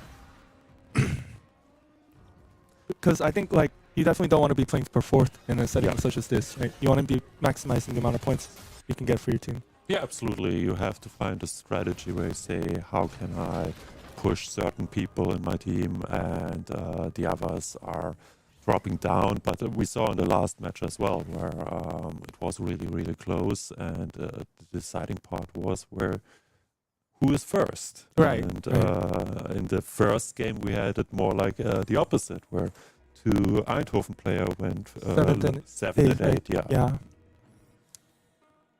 So that is something where this strategic element comes in, and how do you build it up? And I mean, we see here Bilgewater. No, that's a Yona player, and there is the Bilgewater player. Still with itemized Bria. Right. I'm not sure what he's angling towards. If he's going to, because he's just taking like a quote-unquote econ augment and trying to tempo early rounds with Silver Spoon, right? Just slamming what you can. He's trying to just streak throughout stage 2, build up his econ, probably go for like some type of fast 9 board, I'd imagine. But Sterax is, I would say, generally not used other than like the melee bruiser carries, right? But those ones, I think, maybe not the best for fast 9. I can't think of too many off the top of my head that you would want to play. So it's interesting. Like besides Baron, I don't think there's any really high capping champs that use Sterax. So it's definitely just an early tempo slam. Yeah, I mean, we saw this with the last match as well with Titanic Titan, which Right. where in a normal game would not have been the choice, and where they say, okay, maybe we have some strategy to push a person. And Every placement matters. Yeah. yeah, every placement matters, and that is something as well where do you go fast 9, fast 10, just try it. If it works, it would pivot. If it not works, you still have 3 other players who could go high. Mm-hmm. So that person seemed to be playing Yordles. Maybe just going vertical Yordles again. I don't know if it's the same, but I don't think you'll see as much success this game without the deadlier caps, because I feel like the Fizz was able to like scam a lot of rounds in the last game just because he had so much AP. Because normally he doesn't kill anything; he just kind of hits them all and jumps away. But he was actually one-shotting the backline carries. Yep. You don't normally see out of a Fizz. So interesting. Or maybe you still can go into another build. Right. I think with traditionally Yordles, you use it as a pivot because you just stack up the free rolls, and then Yep. when you go fast 9, you can just build a crazy board. Yeah. Yeah, people don't normally stick on Yordles, so that's kind of what I thought was going to happen last game. But he did have the caps, so I don't know. Yeah, I think that's something where at least in a 4 versus 4 build, I would probably always go with one goes Yordle and then see how it evolves. As you say, when they have 6 Yordles, you get a free reroll every round. Yeah. And then you could pivot in Asiana and other builds. Right. I think last patch, I don't know too much about this patch, but last patch you just throw in all the 5 costs at level 9, right? Like Lucian 2, Kindred 2, Fiddle 2, and then you probably want like a set in there as well. Yeah. Yeah, Shyvana for sure. Yeah, Shyvana with the right items can be a game changer. Yeah. Well, I think more so just for her passive, right? The DR on the whole board after she casts. It's just very nice. Oh, we have one with a Tactician's Crown. Or Tactician's Cape. Right.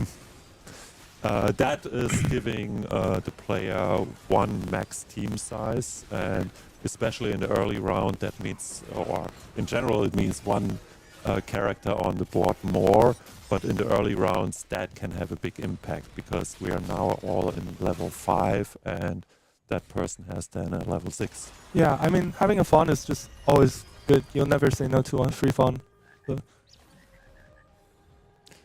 Because I think that's spats generally just aren't as valuable in this set as much as other sets, just because verticals aren't like very like high cap boards, except for like the exception of maybe Demacia, right? But you wouldn't go like vertical Zon, vertical Noxus, vertical Ionia. You always want to cap out with some 5 costs. So Yeah, with the new patch, all of them got already some, or they were buffed a little bit. And we saw that in the last game where, in contrast to the old patch, no one in the carousel was touching a spatula. In the last match, it was instantly picked. well, I think last patch even like there's just certain like win out, like it's just like kind of gambling, right? There's always spats that like if you hit them, then your game is solved. And I mean, yeah, your game is solved if you hit them, right? But then I remember, if I remember correctly, he had Noxus long shot +1. I don't remember the third, and I saw that. I was like, long shot, quick striker. quick striker, yeah. And I was like, oh, that's unfortunate.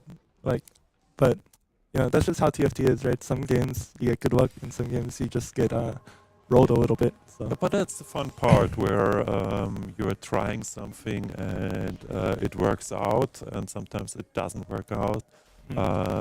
That's something where when I play, I do love the Call of Chaos augment. yeah, I Just to feel see like what happens. I always get like kind of rolled when I click it, but it's just so fun. Yeah. Oh, it's interesting that that's number 2, right?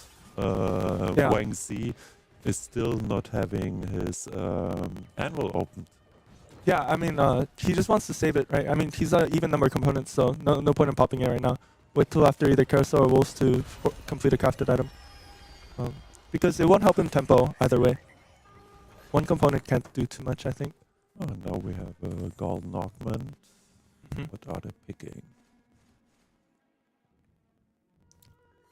Oh, advanced loan. Advanced Loan, yeah.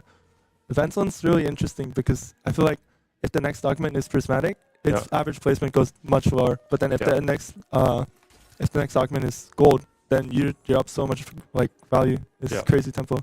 Yeah. But safe pick with just the combat augment. Yeah. The last second save would help. Oh, it's Slammin interesting. is I like Slammin. Yeah, I mean it's both combat and econ, right? So both best of both worlds. Yeah, it was pretty interesting. I think I saw someone was holding a Sona 2 on their board. I think they're just trying to like deny the Sona reroll player or make it a little harder for them. Or actually, are we? We don't even know it, but is that Demacia board? Are they still rerolling Sona or are they just tempoing? Good question. They only have 3, so they might have given up on trying to hit the 3-star. They're just going into an AP line then. Maybe Lux. Because I don't imagine you just drop your whole board, right? So just itemize Lux. Although I don't think she's the greatest carry right now. At least looking at my table here, Demacia Lux is the strongest Demacia build. Yeah. I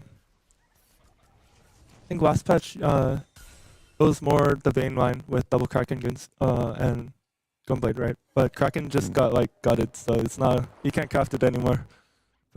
It's unfortunate. Yeah, but it was strong. I mean, it was really strong, yeah. It looked cool with the optics and everything, but when you faced them, you were like, okay, what could I even do? Yeah, I mean, the Demacia board last patch was a pretty high cap board, just because 7 Demacia makes your team unkillable, and then the Vayne's just doing true damage, and yeah. Yeah, and if you get some items on Galio, then fun starts. We see some echo with Slick, so maybe we see a Zone build. Right. Although, I think he seems to be pretty hard leaning towards Kaisa with his items. Gunblade, Void, and Rageblade, right? So, yeah, that could be his one. Yeah, I don't imagine you would be able to play Echo with those items. Okay, who is taking Yunara?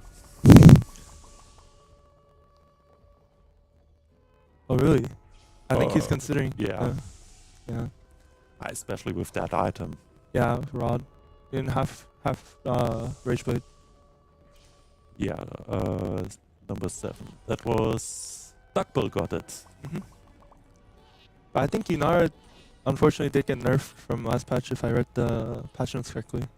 Yeah, it got nerfed, but it's still playable, very still playable. Really strong. Right. I did one match with the new patch, and I got the Air Hex Augment, which counteracted the nerf, and that was fun. Yeah, because I think Yunara is still definitely strong. Like I think she was, well, I don't want like throwing this word around, but she was pretty broken last patch, I'll say, because you just like go fast 9 her. Yeah, you can say that. Yeah, but now she's just still a playable line. She didn't get gutted like Trinamir did, which is unfortunate. Yeah. Yeah. Suddenly, Trinamir and Diana both got gutted pretty hard. So. Yeah, right. Diana as well. Yeah. Yeah, I remember like if I didn't have a direction last patch, I'd just okay, I'm playing Diana now, you know. But yeah, interesting.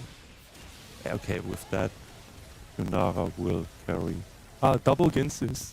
Do we know what the Ionia is this game? I wasn't quite paying attention. I think it was AP. AP. Oh. Yeah. Yeah, I think Path of Spirits, it got a buff as well, but I didn't really like it last patch. I think the gold one, Prosperity, and the Transcendence were the best ones, XP and gold ones. Yeah, but XP I never touched because it was always competed. That contested. Everybody was directly moving towards, then I was always getting Okay, maybe that's a match for Void Right, build. right. I Because think you only play it if you get in your opener, pretty Yeah, much. yeah. I don't even bother contesting otherwise. oh, we see a Shadow Isle build.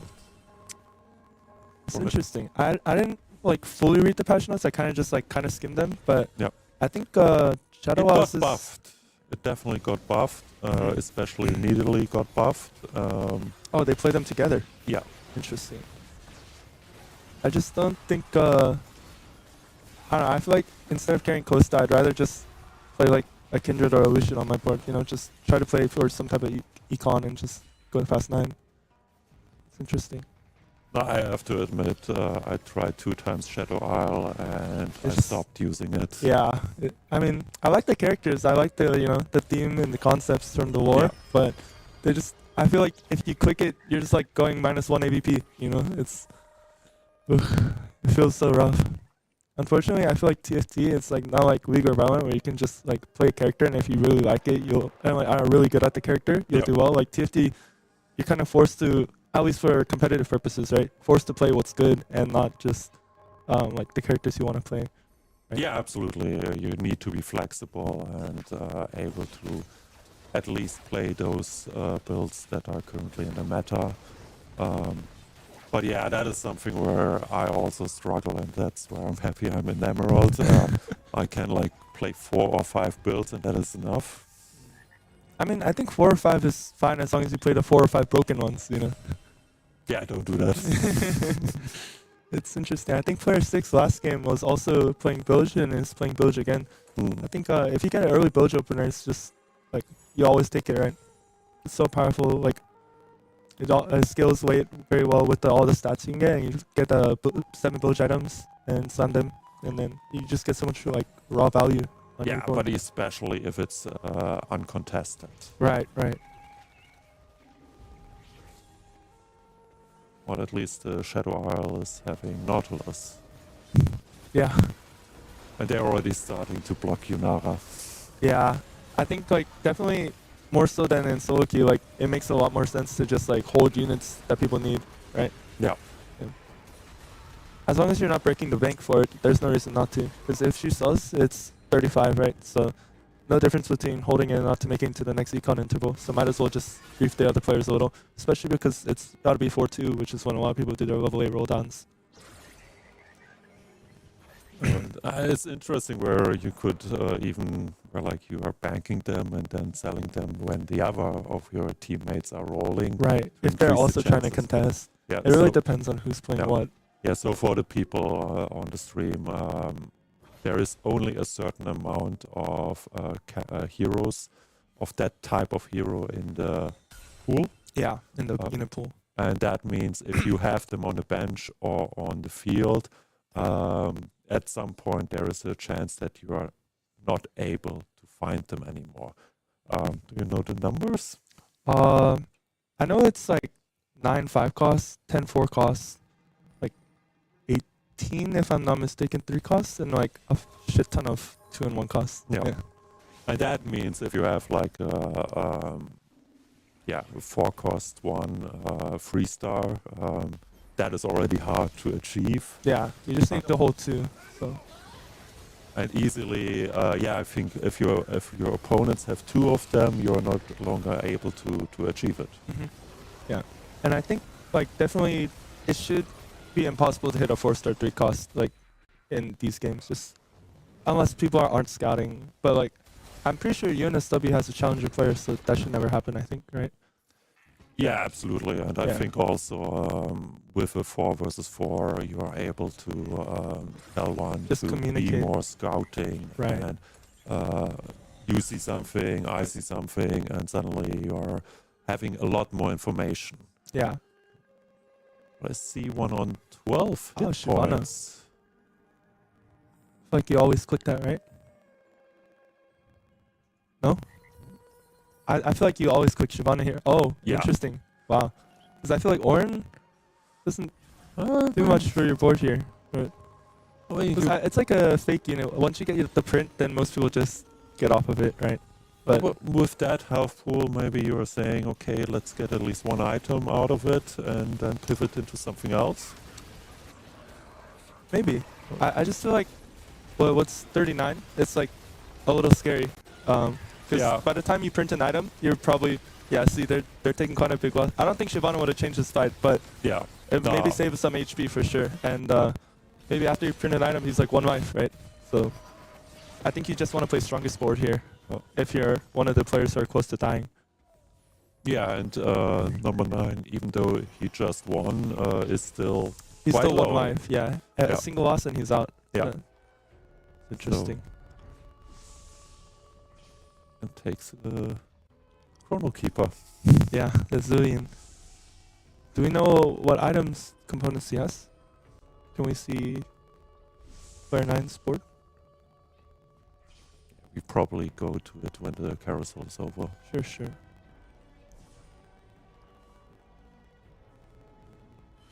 Oh, they're emoting. That's funny. Yeah, on Tournament Realm, everything is free, so Right. let them have some fun. Yeah. Oh wow. So I don't think this person's getting to Baron.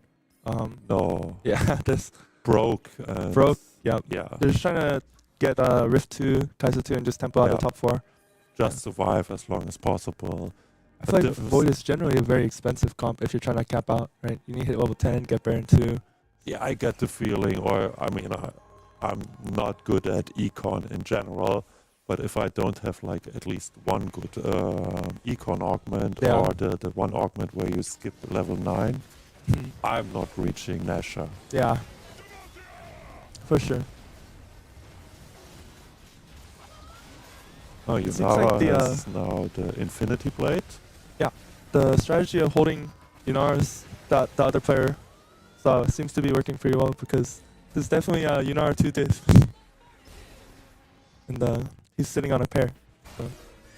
Oh, number 5 lost Gastropod Lava is also on the last life. 2 players had 1 life, so Yeah. we'll see. And just got Gangplank free. So she saw the Sterex and decided to angle into GP because she got early bilge opener. But yeah, you can see a lot of people have base item or best in Yeah. slot items on their carries, and that's because this portal gives the 2 item components, so you can really be flexible with your items.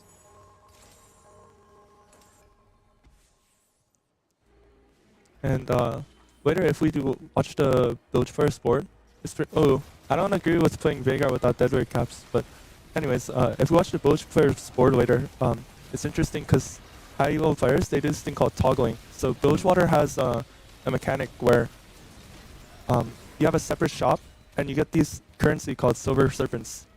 You get 2 per takedown and then like a certain amount every round depending on how many Bilgewater you have in. But also your Bilgewater shop itself like has better items if you have more Bilgewaters in, right? But the thing is they cost more serpents. Yep. So what people will do is they'll drop down to 3 Bilgewaters, so they'll get the cheapest possible like items, and then they'll buy the stat upgrades, and then put the bilge back in for the round to get more serpents. Yep. That's pretty interesting. And then later when you need to cap out your board, you just drop down bilge and then play some 5 cost units. Yeah, but that is then also quite complicated playing. Right. Putting them on, putting them off, and Uh-huh. yeah, it seems that our Void player is still kicking. Still doing well. Did they hit the two stars? I think at least the 2-star Rift Herald. Sorry, I'm like low-key not paying too much attention right now. Yeah, a 2-star Rift Herald, 2-star Belvet. Yeah. But yeah, Kaiser would be really helpful. Right. Yeah, I mean, she's your main damage doer. Or, I think did she get nerfed this patch? Or I think, was it the AD version that got buffed? Because I think they were saying something about wanting to balance AD and AP because everyone just play AP Kai'Sa, right? Kai'Sa's ability changes, for those of you who don't know, depending on whether she has AP or AD items. But in the previous patch, the AP version was just so much better, you'll never ever build the AD version. But I think they said something in the patch notes about wanting to try to balance the strength of the 2. I think it would make sense because that Yeah. patch was nicknamed the balance patch. Right. I mean, the set is so new, so these Yeah. patches have been usually there are not so many things changing at once, but There's a lot, a lot of things that got shipped out last patch. Yeah, especially as they were not able to do a patch when the TFT Open happened, Yeah, and then you had Christmas, so suddenly you're like, when do we ship the patch? yeah. But For I sure. remember when the Esports World Cup was happening, because it was a long time not clear when TFT was played. Riot Games didn't want to patch, and that Right. was quite a broken patch at that time, and everybody was Yeah, like, the pro players were "Please all patch." complaining about it. Yeah, I remember.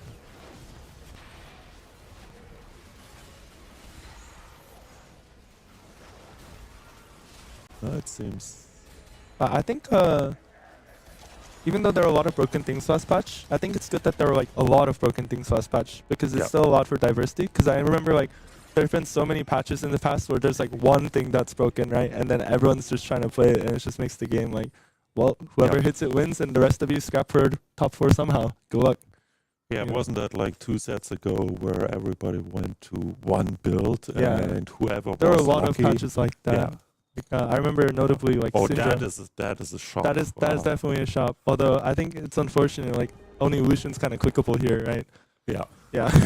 But just But the picture. You the have Goldens, yeah. 4 Goldens with a 15% chance. Right. So for those who want to learn statistics, TFT is actually also a cool tool. I did a lecture at some point trying to explain statistics with TFT. Problem was I obviously also had to explain TFT. So Yeah. the information was such an overload. I don't know if the students got anything out of it. Yeah. TFT is definitely a lot to take in for sure. But let's check with, we have 3 eliminations. Number Right. 5 is Gastropod Lover from Eindhoven. Number 9, Slick. Number 4, Heart Infarct, Infarct, yeah. Eindhoven. So we have 2 Eindhovens and 2 Eindhovens and 1 one UNSW. And it seems both player 2 and player 3. also Eindhoven, yeah. Yeah, and they're both one wife, so Ooh, it's pretty scary. I think depending if player 7 takes a really bad loss, they could also Yeah. get eliminated, but most likely 2 lives from that spot, I think. yeah. And 6, Amaryllis definitely. Definitely 2 lives, yeah. Yeah, and Drink is bleeding. hmm Yeah, he'll be fine. Yeah. So, who are they playing? Oh man, starving the poor Kench. He's saying, "Feed me." Oh, Or does we missed it, but I think he just got fed. He got his dinner today, so he's a I happy have frog. to admit that when the new set came out, I was curious what that thingy is. Yeah, Until I watched a solo gesang stream, and he was saying, "Do not forget to feed the Tom frog. Kench." Yeah. For those of you who don't know, Tom Kench, he's a unit, and he has a special passive where every round you can feed him a unit from your bench, and it'll give him stats depending on whether the unit is like a tank or an attacker. Oh, Duck Build barely survived. Yeah. But he's got a 2-star volley bear. Unfortunately, no items for him, but 2-star volley is still 2-star volley. Yeah, I mean, with set, at least a lot of chaos Yeah. possibilities.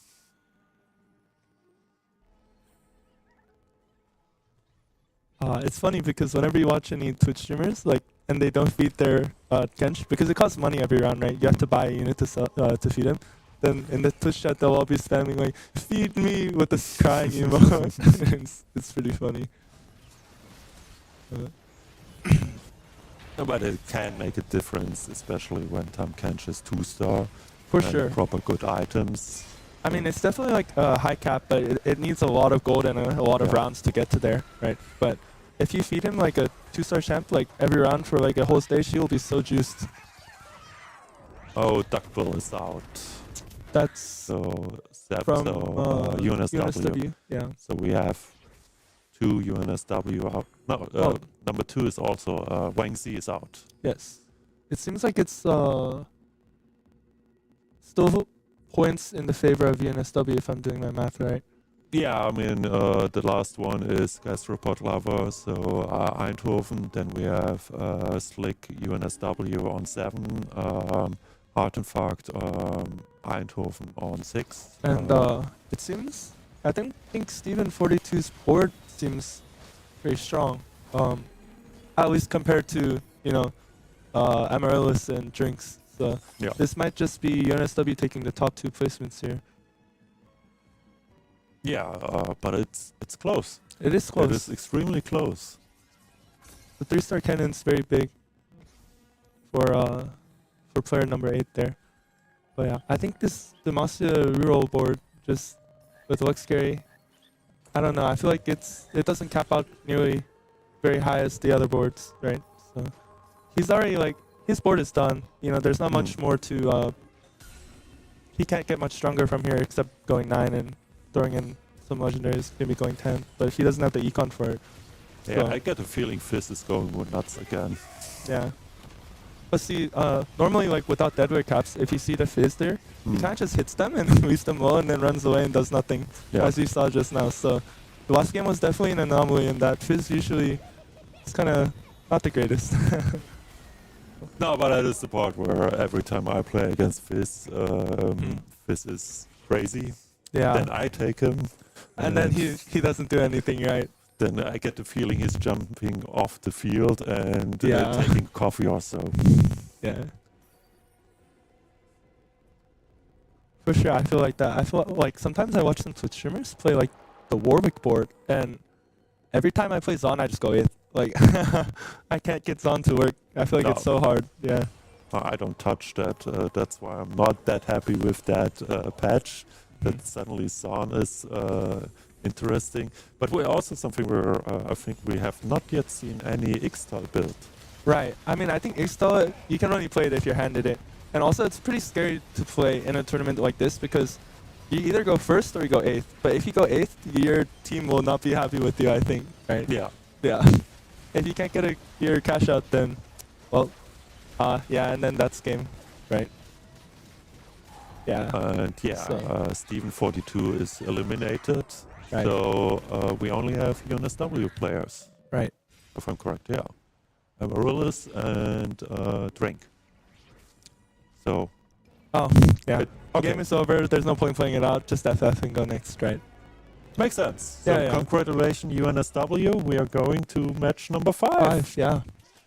So maybe this is now the time to bring out the Ixtal build to do all the risk and all the things. Go big or go home, right? Yeah, go big or go home. For the audience who doesn't know, Ixtal is like, it's pretty much gambling. You get these mini quests and you need to complete a certain number of them, and a lot of them usually involve you losing in some way or another, or like spending money in like weird ways, or there's just lots of random quests. But usually people who play Ixtal get to like 10 HP, and then if they can get to the right breakpoint, then they'll win, and if not, they just go 8th and die. So, Yeah. And that's why I don't play it, because I go die. yeah. But yeah, that was our match number 4, and that means match number 5. That is always what we want. All the games, all through, and that it's only the last match that decides the whole Right. week. It's always exciting to have a silver scrapes. Yeah. Yeah. So And that's the most fun part. I don't know if we play Silver Scrapes, maybe, but probably maybe we can get the banned. pro team to. As licensing, we can Yeah. play it. Right. Yeah. Right. Okay. So hopefully the audience is just humming the Silver Scrape song. We Okay, all okay. have it in the head, right? Yes. Surely. Well, actually, maybe only the people who play League will know, but those of But you I who play mean- League in the crowd can inform the others. Yeah. Yeah. But I think most of people who at least play TFT have some information about League of Legends, and at least Silver Scrapes should be known. Right. It's so iconic. All right. Yeah, we go in a 5-minute break, and we see each other soon. And for the final match between UNSW and Eindhoven at the Academic Esports World Tournament.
right, welcome back. Fifth match, and we have a new guy here. I'm a new guy, correct. A new guy called Guy. New guy called Guy. Yeah, that's me. I'm here to represent a lot of the people who might not know what's happening in this game. It is quite a complex game, but I think with a few questions, we might be able to start to track what's happening. So let's, and who's the other? We have here you. You met before. Yes. From last And- game. Yeah, from UT Austin and Toby from University of Agda. So we got also two questions from the audience. With our fellow expert, he will explain it. There's this huge pengu coming out of the map. Yeah. So that's just like a map cosmetic. It doesn't do anything like in terms of actual like the gameplay. So you don't need to worry about it. It's pretty much just like people want cute things on their screen, so they'll pay Riot like a horrendous amounts of money to get like a big penguin on their screen. And someone else was asking about like the little character that runs around the screen. That's like your player character. It also doesn't really influence the game, and it's just another way for Riot to make you spend lots of money on the game to get cute cosmetics. And as we are an academic esports tournament, you're pointing a really good point out where that's where the money is. Right. You know, you gotta have some type of marketing strategy, especially in a free-to-play game. So they make cute characters and make them have cute effects on the screen, like a giant penguin showing up every now and then people are like, well, my screen's boring and doesn't do anything, and that guy's screen has a giant penguin popping up. Time to drop some money so I can get a giant penguin popping up. Yeah, absolutely. And that's the fun part, at least for Riot, because then the money comes in, and hopefully that's the reason why the games are getting better. Yeah, well, hopefully. I didn't say they are. But yeah, besides Riot, just wanted to say again that we also have sponsors, Corsair for Business, especially for the technology. So cameras, lights, they are from them.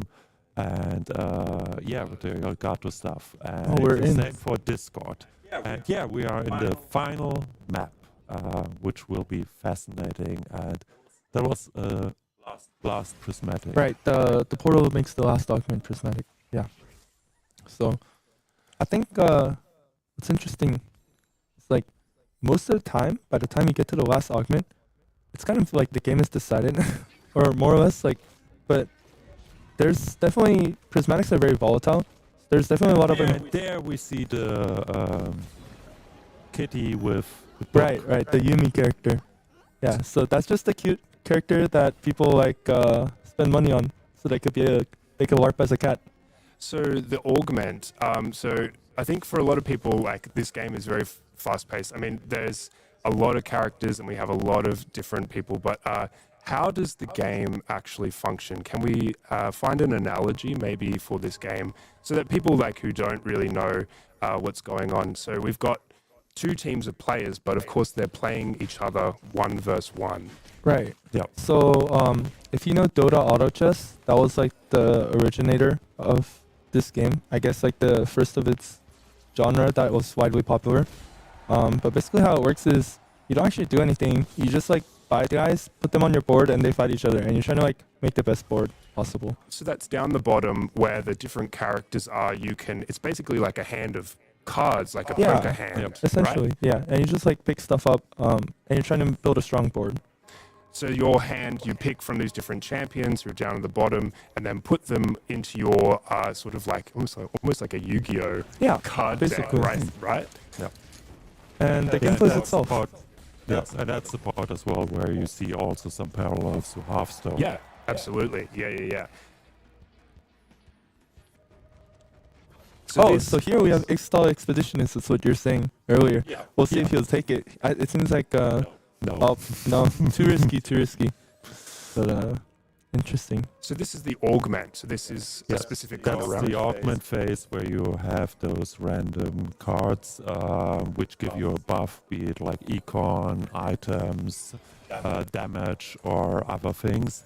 And this is this element you have that free time throughout the match. And that can help you to elevate your deck. Yeah, for sure. And so those icons on the side of the screen that we see, those are different items that the players can use on their characters to make them better and build different skills, right? Yeah. Yeah, and that's the part where you see now those are single items. You can combine them, so that makes them stronger. So if you look at the Sona, she has one crafted item already, and that gives you a lot more depth to optimize your your damage or a tank item or similar things. This player 4 seems to have early Targon. I wonder if they're going to try to play for Acel, because I know it got buffed, but I still don't think it's quite good, because normally, like, when you play Acel, he's a scaling character. His ability gets stronger the more times he casts it, because he collects Stardust when he hits enemies with his ability. But that means he's very weak early, so you need something to get you to the mid game. And usually people play Diana, but obviously she got gutted this patch and isn't really playable. So I don't think it's quite a viable line, but I'm interested to see if he'll play it, because I think it's always fun to watch an Acel game. Even last patch she wasn't good, even though Diana was good, just because the character itself was bad. But now they made Acel stronger, but they killed Diana. But it still doesn't really fix the comp itself, I think. But it's interesting. I remember last patch, like, people would always try to get streamers to play Acel, and they'd say, pay your Acel tax. We need to see you go 8th this game. Just a reminder for everybody, player 225 is Eindhoven and 629 is UNSW, because I also always forget it.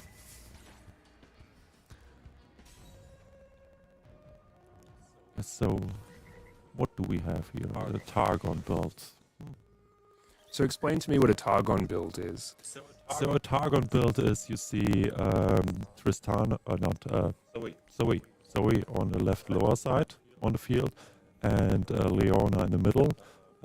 Those are following or part of Targon, and that is where, if you have more of those characters, you get buffs out of it, and that is the whole goal, to have a combination in which you have a strong build with a lot of synergies. So like void characters, or like different types of similar characters like Cho'Gath there. So if you look down in the shop, you have a Yordle, Lulu, and an Arcanist. So she is in the Yordle, that's her race, her Origin. And origin, yeah. And Arcanist is kind of like a class, I guess, like class, a trait. yeah. What they do. So who's going for a void build here? That looks like player, whoever that person just fought. I couldn't read the number in time.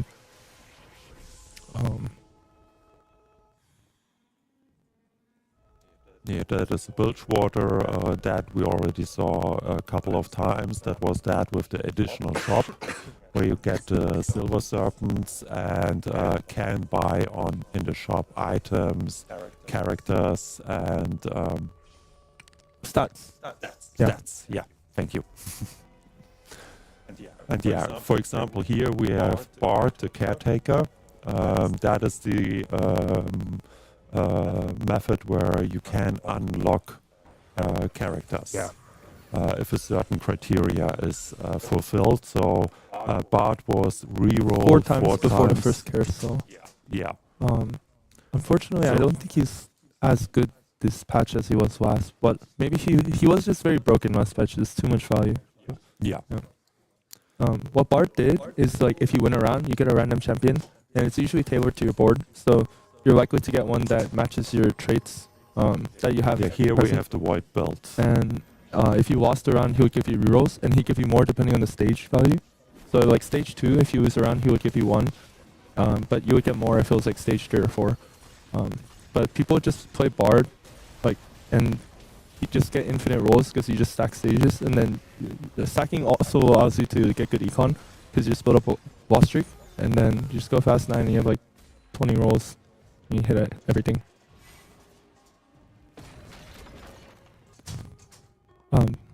He's also just good in reroll comps in general, just because if you win, you get a unit that's tailored to your board, so likely to get your unit, and if you lose, you get rolls, which are also going to help you hit your units.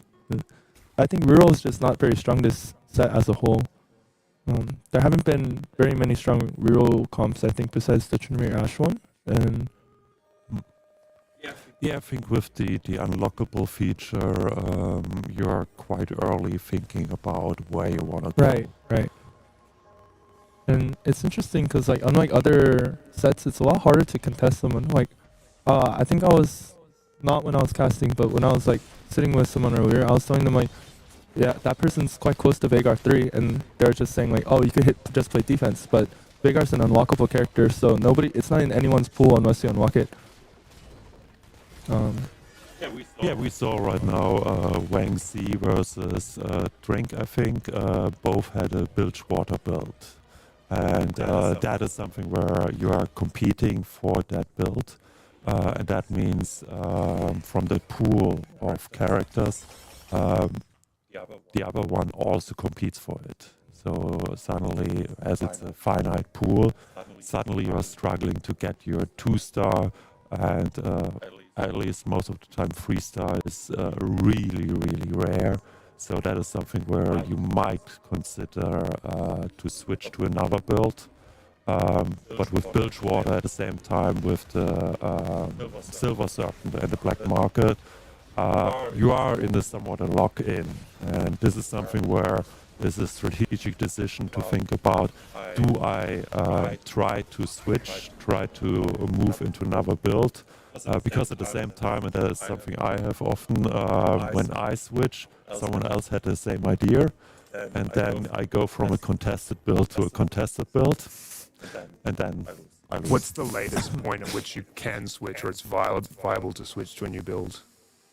Depends on what you're playing. Like, if you're just playing like a vertical comp like Void, then, I mean, it's pretty hard. But if you're playing something like Yordles, right, which gives you free rolls every round, or if you're playing Bard last last patch, or if you have augments, like the trade sector that give you rolls every round, right?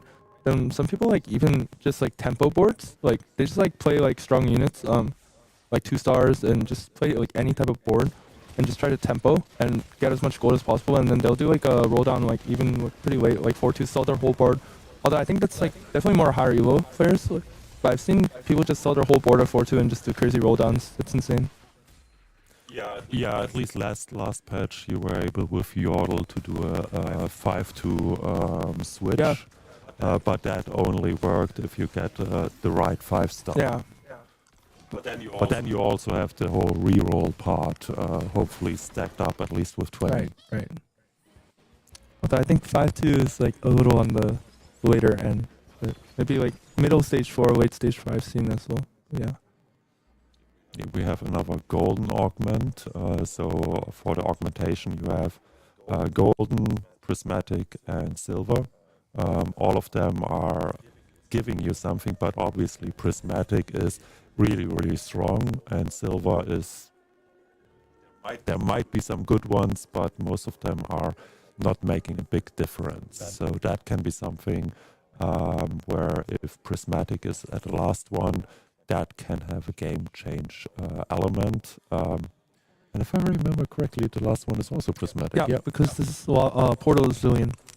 So in this stage now, so at the top of the screen, on the UI, you can see like this different rounds occurring. Yeah. What was the round that just occurred just then with the golden cards? 3-2. That was 3-2. Yeah. So yeah, that's a good thing to say. You see there as well what were your opponents in the last rounds. That gives you also some indication who you face. So if you're in the last 4 rounds met like one character, that will not repeat. Yeah, you can't face the same person like for 2 more rounds after facing them. But if you're unlucky, you could go like ABCA and face like the strong player like over and over again on repeat. And that can be, especially in the 4 versus 4, be relevant, where suddenly you're constantly facing your colleague, and suddenly you take help from each other. It's interesting that I haven't seen anything because I know like I watched a lot of 4v4 tournaments, and people will like strategically stack their boards if they know they're gonna face their people from the same college. Or sorry, I don't know why I said college, but like people from the same team, just so that they don't take out so much of the other player's health. Could we check in with the score right now? Who's in the lead? I mean, nobody's really in the lead right now. I mean, obviously player number 7's streaking. But TFT, like, losing is also a strategy. You can stack board, like, early just to build econ. Yeah, for example, if we look at Duckbill, yeah, he is at a 6 win streak. That gives you more gold if you stay on the win streak. But at the same time, if you go to, okay, 3 has 1 now, but maybe number 5.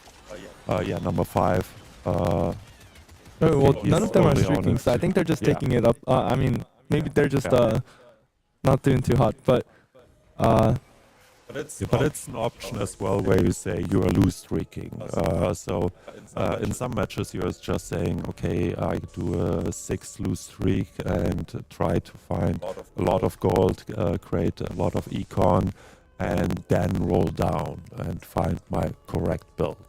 I mean, ideally you'd prefer to win streak over lose streak, but sometimes, like, early game you just don't have a board that's capable of win streaking, and you'd much rather just get some type of like, I think going win lose is pretty bad, honestly. Like, I'd rather just lose streak. That's like personal preference.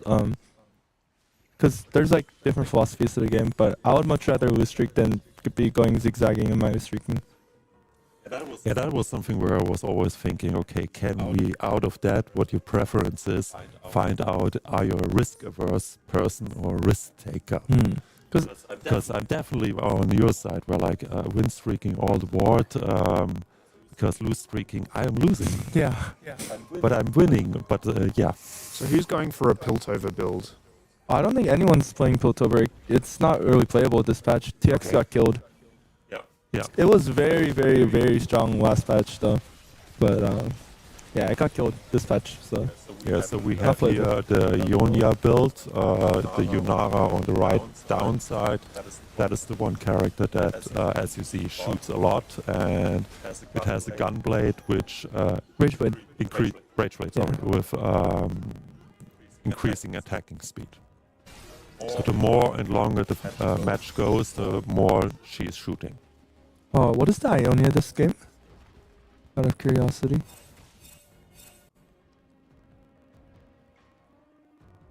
Or could you hover the Ionia trait? Oh. Oh, okay, so this one's really good for our Yunara. It's just Blade Master from previous sets, if you know. But every time they attack, they have a chance to attack again. And Yunara already attacks a lot, so it kind of just compounds on itself. And she turns into like a machine gun. Yeah.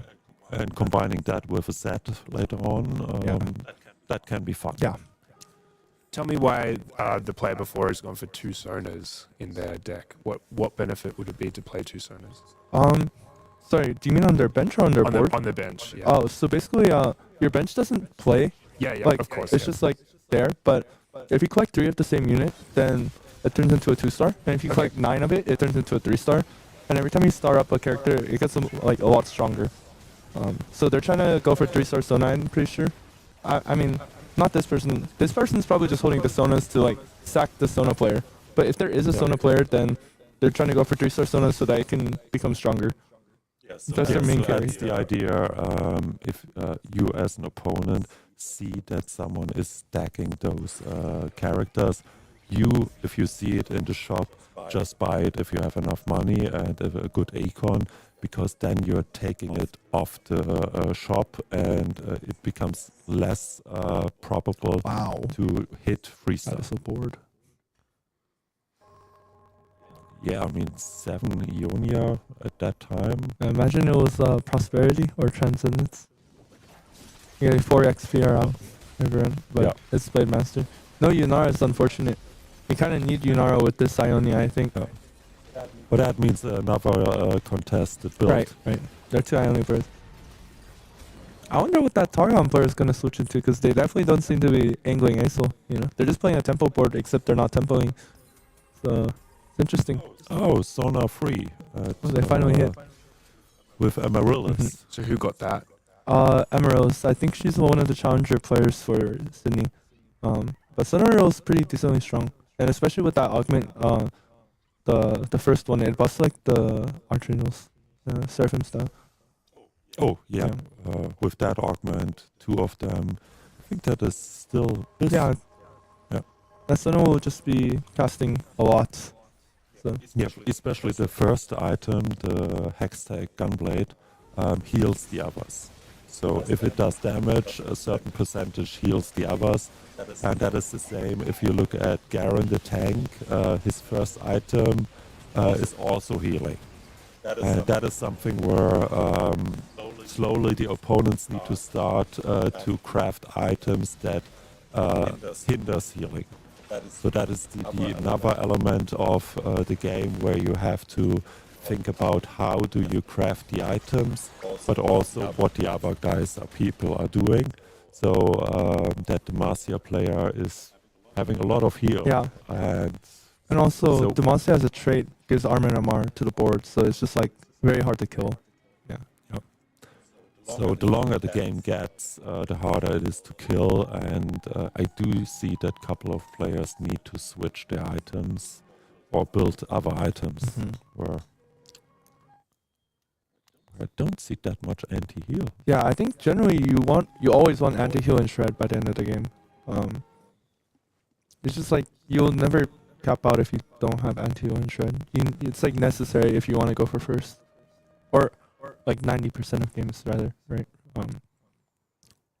But this guy's already unlocked set, so interesting.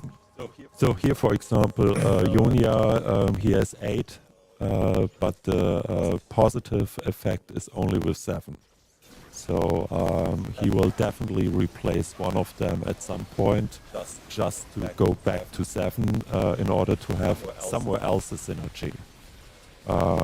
Like, for example, could go Yordle, could go Arcanist, Defender, Quicksilver, they're all 1-2. So that is something where you see that none of them are activated. Yeah, I think the standard Ionia like fast 9 board, you just play 3 Ionia, you drop them all the way down to 3 with Wukong set and Yunar, and then you just fill it in with 5 costs. Yeah. That is still valid in the new patch. I think that the 5 stars have changed a little bit. Yeah, but they're still strong, very strong. Yeah. No, I mean with 4-3, it's still a good build. 7 Village. Oh, is he going for no, he's not. Okay. I was thinking maybe he's going for Ambessa 3, but he's not. So he's getting rid of it. Yeah, supporting Fizz again. Yeah. These are some interesting boards. Yeah, I mean, it's the part where, especially in 4 versus 4, it is still unclear where it goes. Right. I mean, sure, number 5, Gastropod Lover is at 24, so quite low, but that's a Targon player. But he has build is getting slowly better. I think he might be going 8th. I mean, maybe I can take another look at his board, but I'm not sure what he's trying to play for here, like what his game plan would be, because Believe in Fiddlesticks. right. Yeah, I mean, definitely Fiddle 2 is very strong. He got it like off of aura farming his first augment, but it's the part where it's a 5 cost character, and he has already started to 2. Yeah. So he had 3 5-star, and especially at that level, it might have an impact. But at the same time, we see a Nico 3 and Echo 3. That's pretty good. Echo 3. Okay, that's the YB3. Okay. Oh. That's something where I don't know if that is in America as well. The wave? The wave, yeah. People say it's like mathematically backed, but I think it's just funny, like because you gotta like ride the wave, and then people say, like, "Oh, you're not riding a wave. There's no ripples in the water, right?" But yeah. So the idea is at some point, so you're stacking your money, having a lot of econ, having a lot of money, but at some point in the game, normally it is around 4-2. You roll down, and then you buy all the characters you need, hopefully. And there is this meme where they're saying, if you have like what he right now had, like 3-star, you're riding the wave. yeah, essentially like the whole like math behind it is that like you roll like 1 or 2 times, and if you see a lot of your units in the shop, then that means you caught a wave, and you're supposed to roll down and ride it, and you'll keep hitting your units. Because if you have units in your shop, just because the fact that there's a unit pool, that means it's less likely that those units are in the other player's shops, right? And if a unit is in a player's shop, it also you can't roll it. So because of that, that means there's a lot of those units in the pool. Is like the math behind it. And then so if you see a couple of them, you just start rolling, and then if you hit all of them, then you know you rode the wave and you caught it. So surf's up.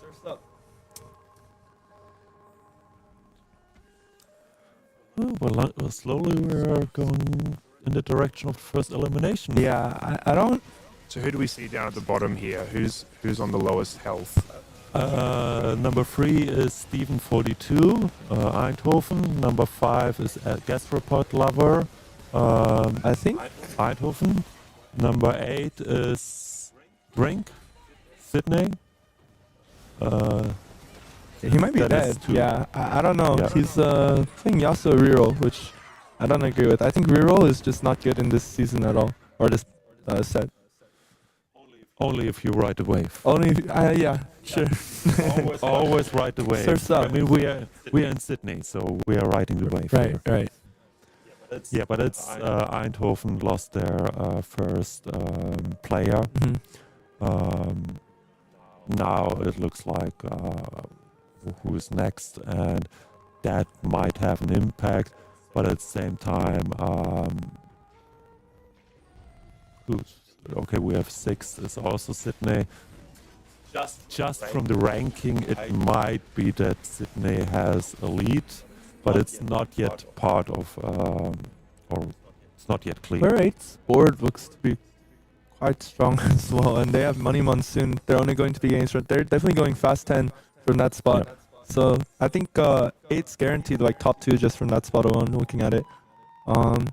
Looking at this board, I think, yeah, player number 5's going 7th from what it seems. I don't know. They're carrying a 1-cost Draven, or 1-star Draven, and it's just a lot of random things on the board. So this is getting to the late stage of the game. What are players looking to do to get the edge over the enemy team? At this point, I think if you should have navigated the mid game better. Like at this point, there's not much you can do. It's pretty much just like struggle to like duke out placements. But like for example, that player 5, I don't think there's anything you can do from this spot to like win get first place. He just like should have had better decisions in the early and mid game to not be in the spot he is right now.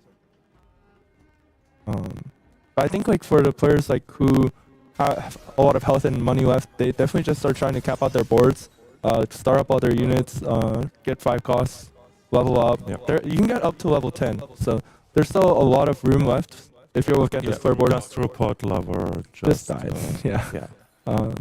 But Yeah, so that's the part where you want to, at that time, ideally level up, because I think a lot of are still level 8. I think if I saw it correctly. oh, this player's level 10. Oh, there's a Nasher. Wow. We made it to the Nasher. Yeah, that's slick, and that is something where you have to get to level 10 to get this Baron Nasher. Baron Nashor. So for people who don't know League of Legends, Baron Nashor is a mob that you want to kill in the late game, and it gives you a lot of money. But in here, it's a enemy champ, or No, it's you can field him. yeah. So it's your It's champ. your champ, yeah. Yeah. So technically, we have an energy power play, energy drink power play. Yeah, but I think they're dying soon. Their items are not Yeah. good. Yeah, but it's also the part which at least some call. I think Kalama said that Nasher got nerfed. Oh, did he? So he spoke something about they had a 2-star Nasher and still lost. I mean, yeah, there's just this season, this set has like crazy cap out potential for sure. I think even if it was the same as last patch, he's going 6 still. His items on Kaisa are not very good. He has 1 item on Baron and it's 1 star.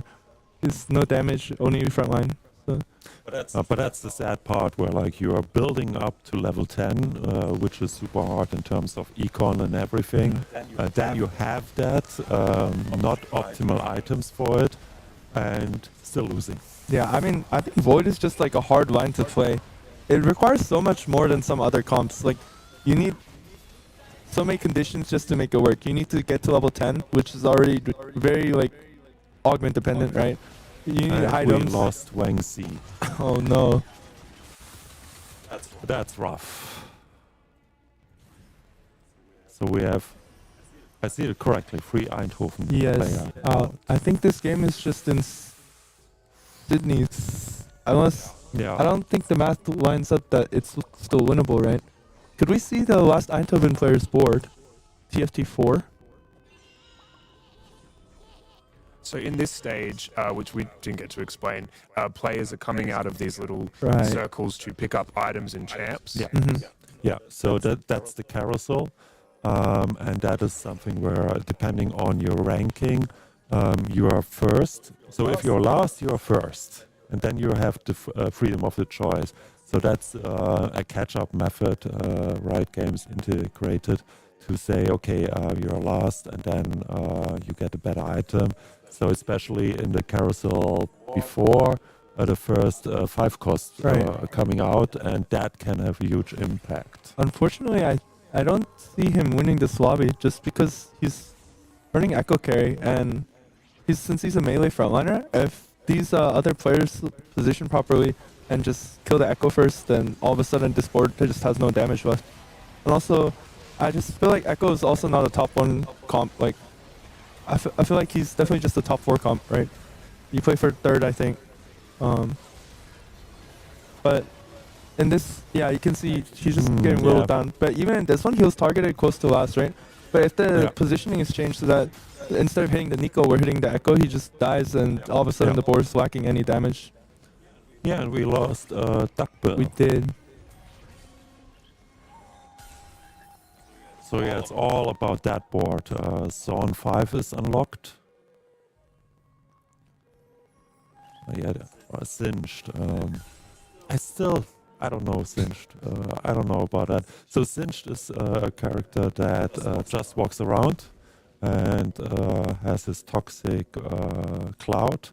And He's meant to be like a drain tank. He just like draws aggro, and sometimes he can like kind of gimmick it because he'll make the backliners walk up a little. Because if he walks out of their range and then he tries to shoot, they try to shoot him and they walk forward. It's interesting.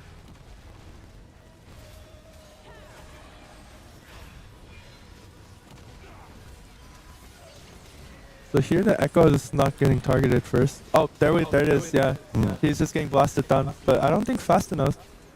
no. No. Oh, yeah, there we go. Yeah. Ooh. So that's Yeah. around. And I think he's 1 life now. That was the power of Sona. So Yeah. who do we have left? Two UNSWs, the 2 challengers, first and second, and then the last Eindhoven player who will probably die very shortly. Yeah, so he is on his last life. So the next time he's losing, he's out. Yeah. And 8 is Drink with 23, definitely 2 lives. Right.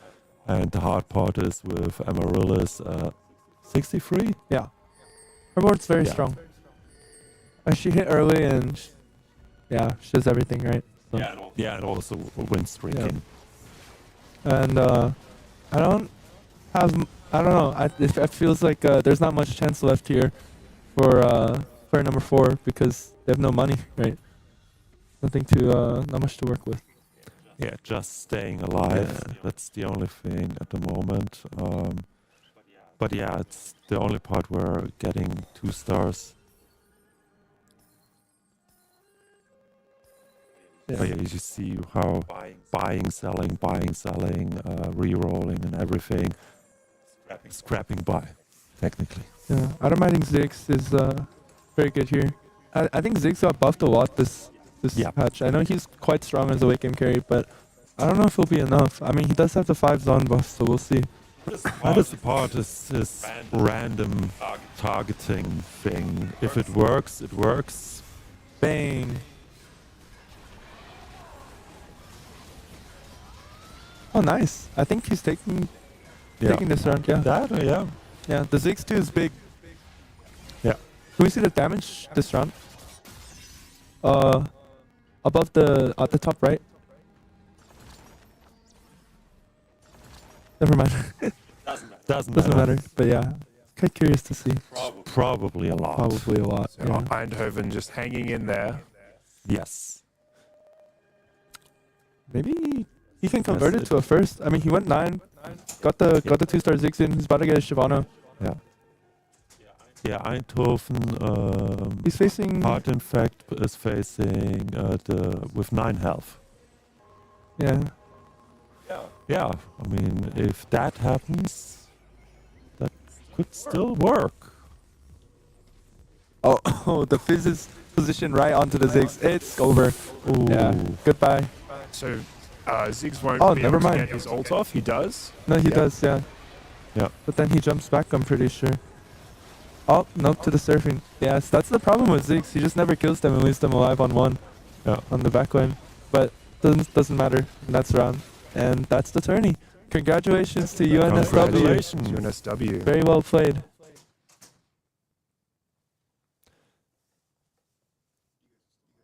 Oh, we're still live.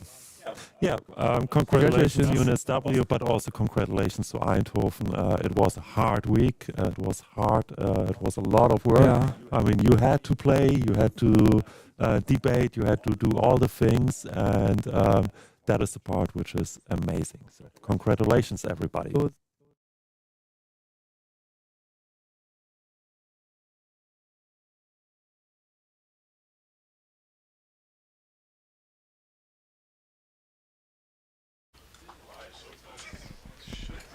Yeah. Okay, can everybody come into Arena 1, please, for the award ceremony? Thank you very much. It's been so amazing this week watching you all play against each other in the Academic Esports World Tournament. I have loved what I've seen this week. I've seen you fighting and competing, like really fierce, passionate competition, which is of course what esports is. I've also seen you collaborating really, really deeply and working together in in the games and in the academic challenges, which has been fantastic to see and such an important part of academic esports. But I've also seen you forging really deep connections with each other, with Sydney as a city, and with the whole kind of passion for this tournament. And that's been so fantastic to see. I would like to say thank you to all 8 teams who have competed in this competition, because you have brought, as I said, a lot of passion, a lot of dedication, but my God, you brought a lot of fun and you've brought a lot of energy, and there's been such a wonderful vibe in this building over the last few days. And thank you for coming all this way, being so jet lagged and still bringing so much fun and so much energy. Little round of applause to all of you in these teams.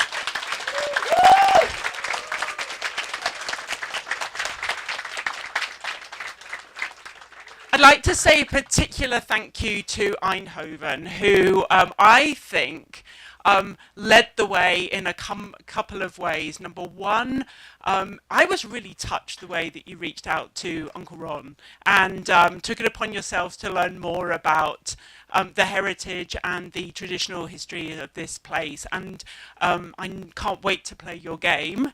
I hear that it's really inspiring, and I think that was extremely touching.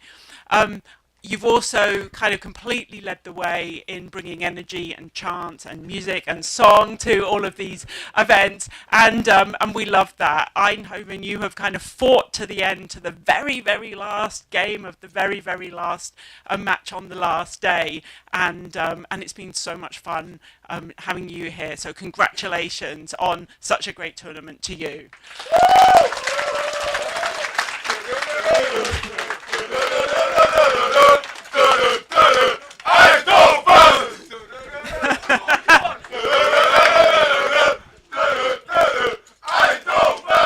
Yes, that.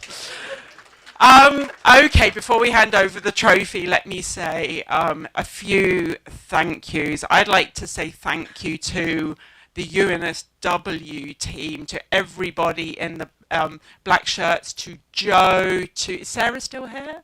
Sarah, to Joe, to Sarah, to Nicole, everybody who has been working to put this team together. Thank you to all of the students who have been working so hard in the background to make this work. Quick round of applause for them.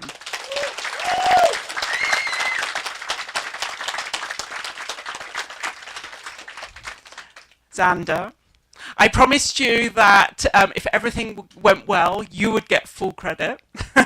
So I think technically it's run incredibly smoothly, and that is the most important thing in an academic esports tournament. Round of applause for Xander.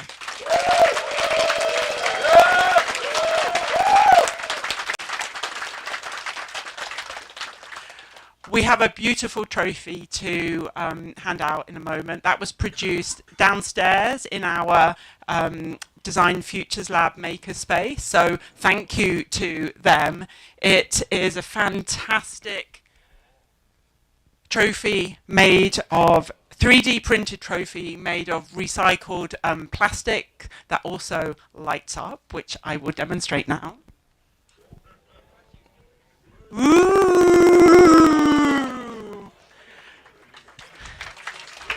And in a completely unbiased way, I am delighted to be able to say that the winners of the 2026 Academic Esports Tournament in Sydney goes to UNSW Sydney. Congrats, Callum. Congrats, team.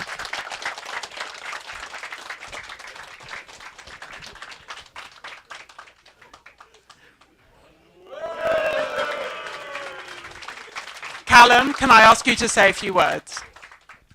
I just want to thank basically the same people that Claire just thanked, but this would not be possible without everyone who's worked so hard to make it possible. Xander, where are you? Xander, the amount of work you've put into this is unbelievable. Like, the amount of sleep you've lost, effort is ridiculous, and it's worked out amazingly, so thank you so much.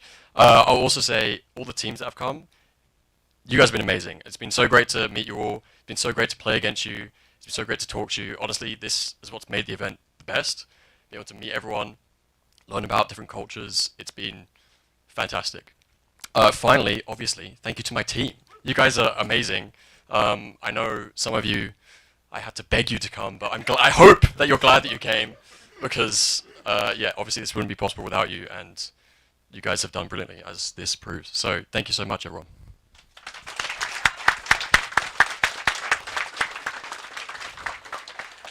The only thing left to do is for us all to get ourselves over to the back of the roundhouse. I'm looking at my team, they're nodding. I'm giving you the right information. At the back of the roundhouse is a beer garden. Eindhoven are excited. We've got a barbecue for you there, guys, and it's time to party. Thanks so much, everyone. Well done.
Let's drop it.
When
darkness falls, you are my light. You take my hand and hold it tight. You are my home. I know it now. Don't let me go. We're safe and sound. I see your beauty shine. You radiate with light. Our hearts dancing blind. You're one of a kind. Sound on and feel my heart. We're never lost, even when I'm gone. Life circles on from near and far, above the flower bed. As we watch the stars, and we'll never be lost.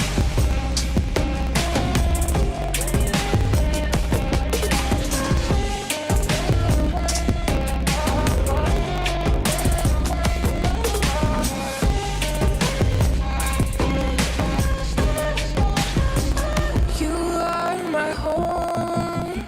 You feel my pain. My soul is yours. Two souls the same. With you, I'm everything. You never asked me to change a thing.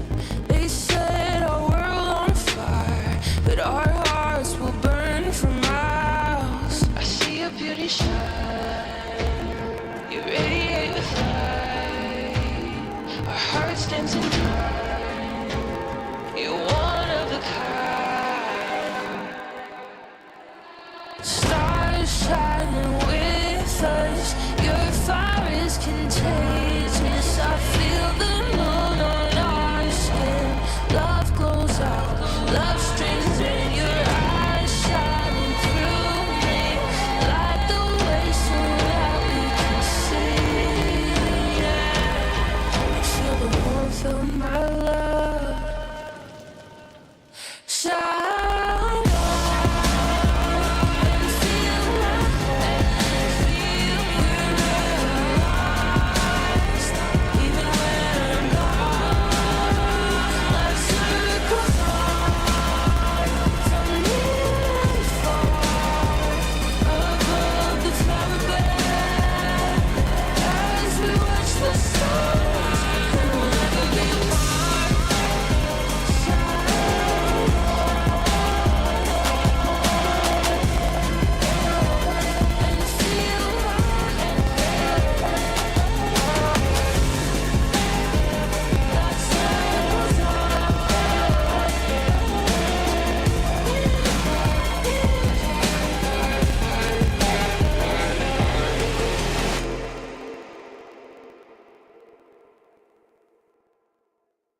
so far.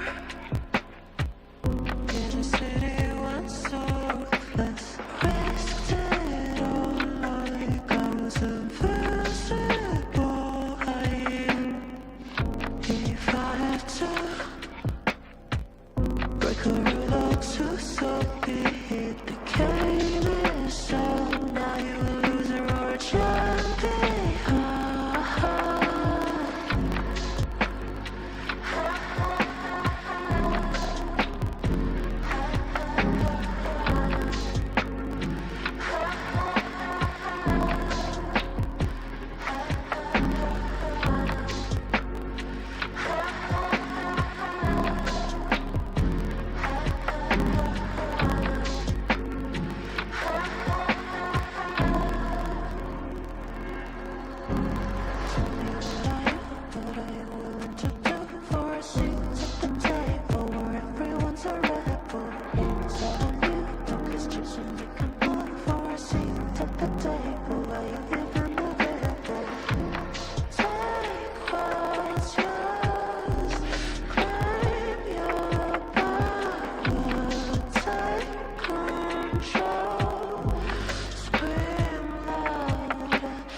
Guys,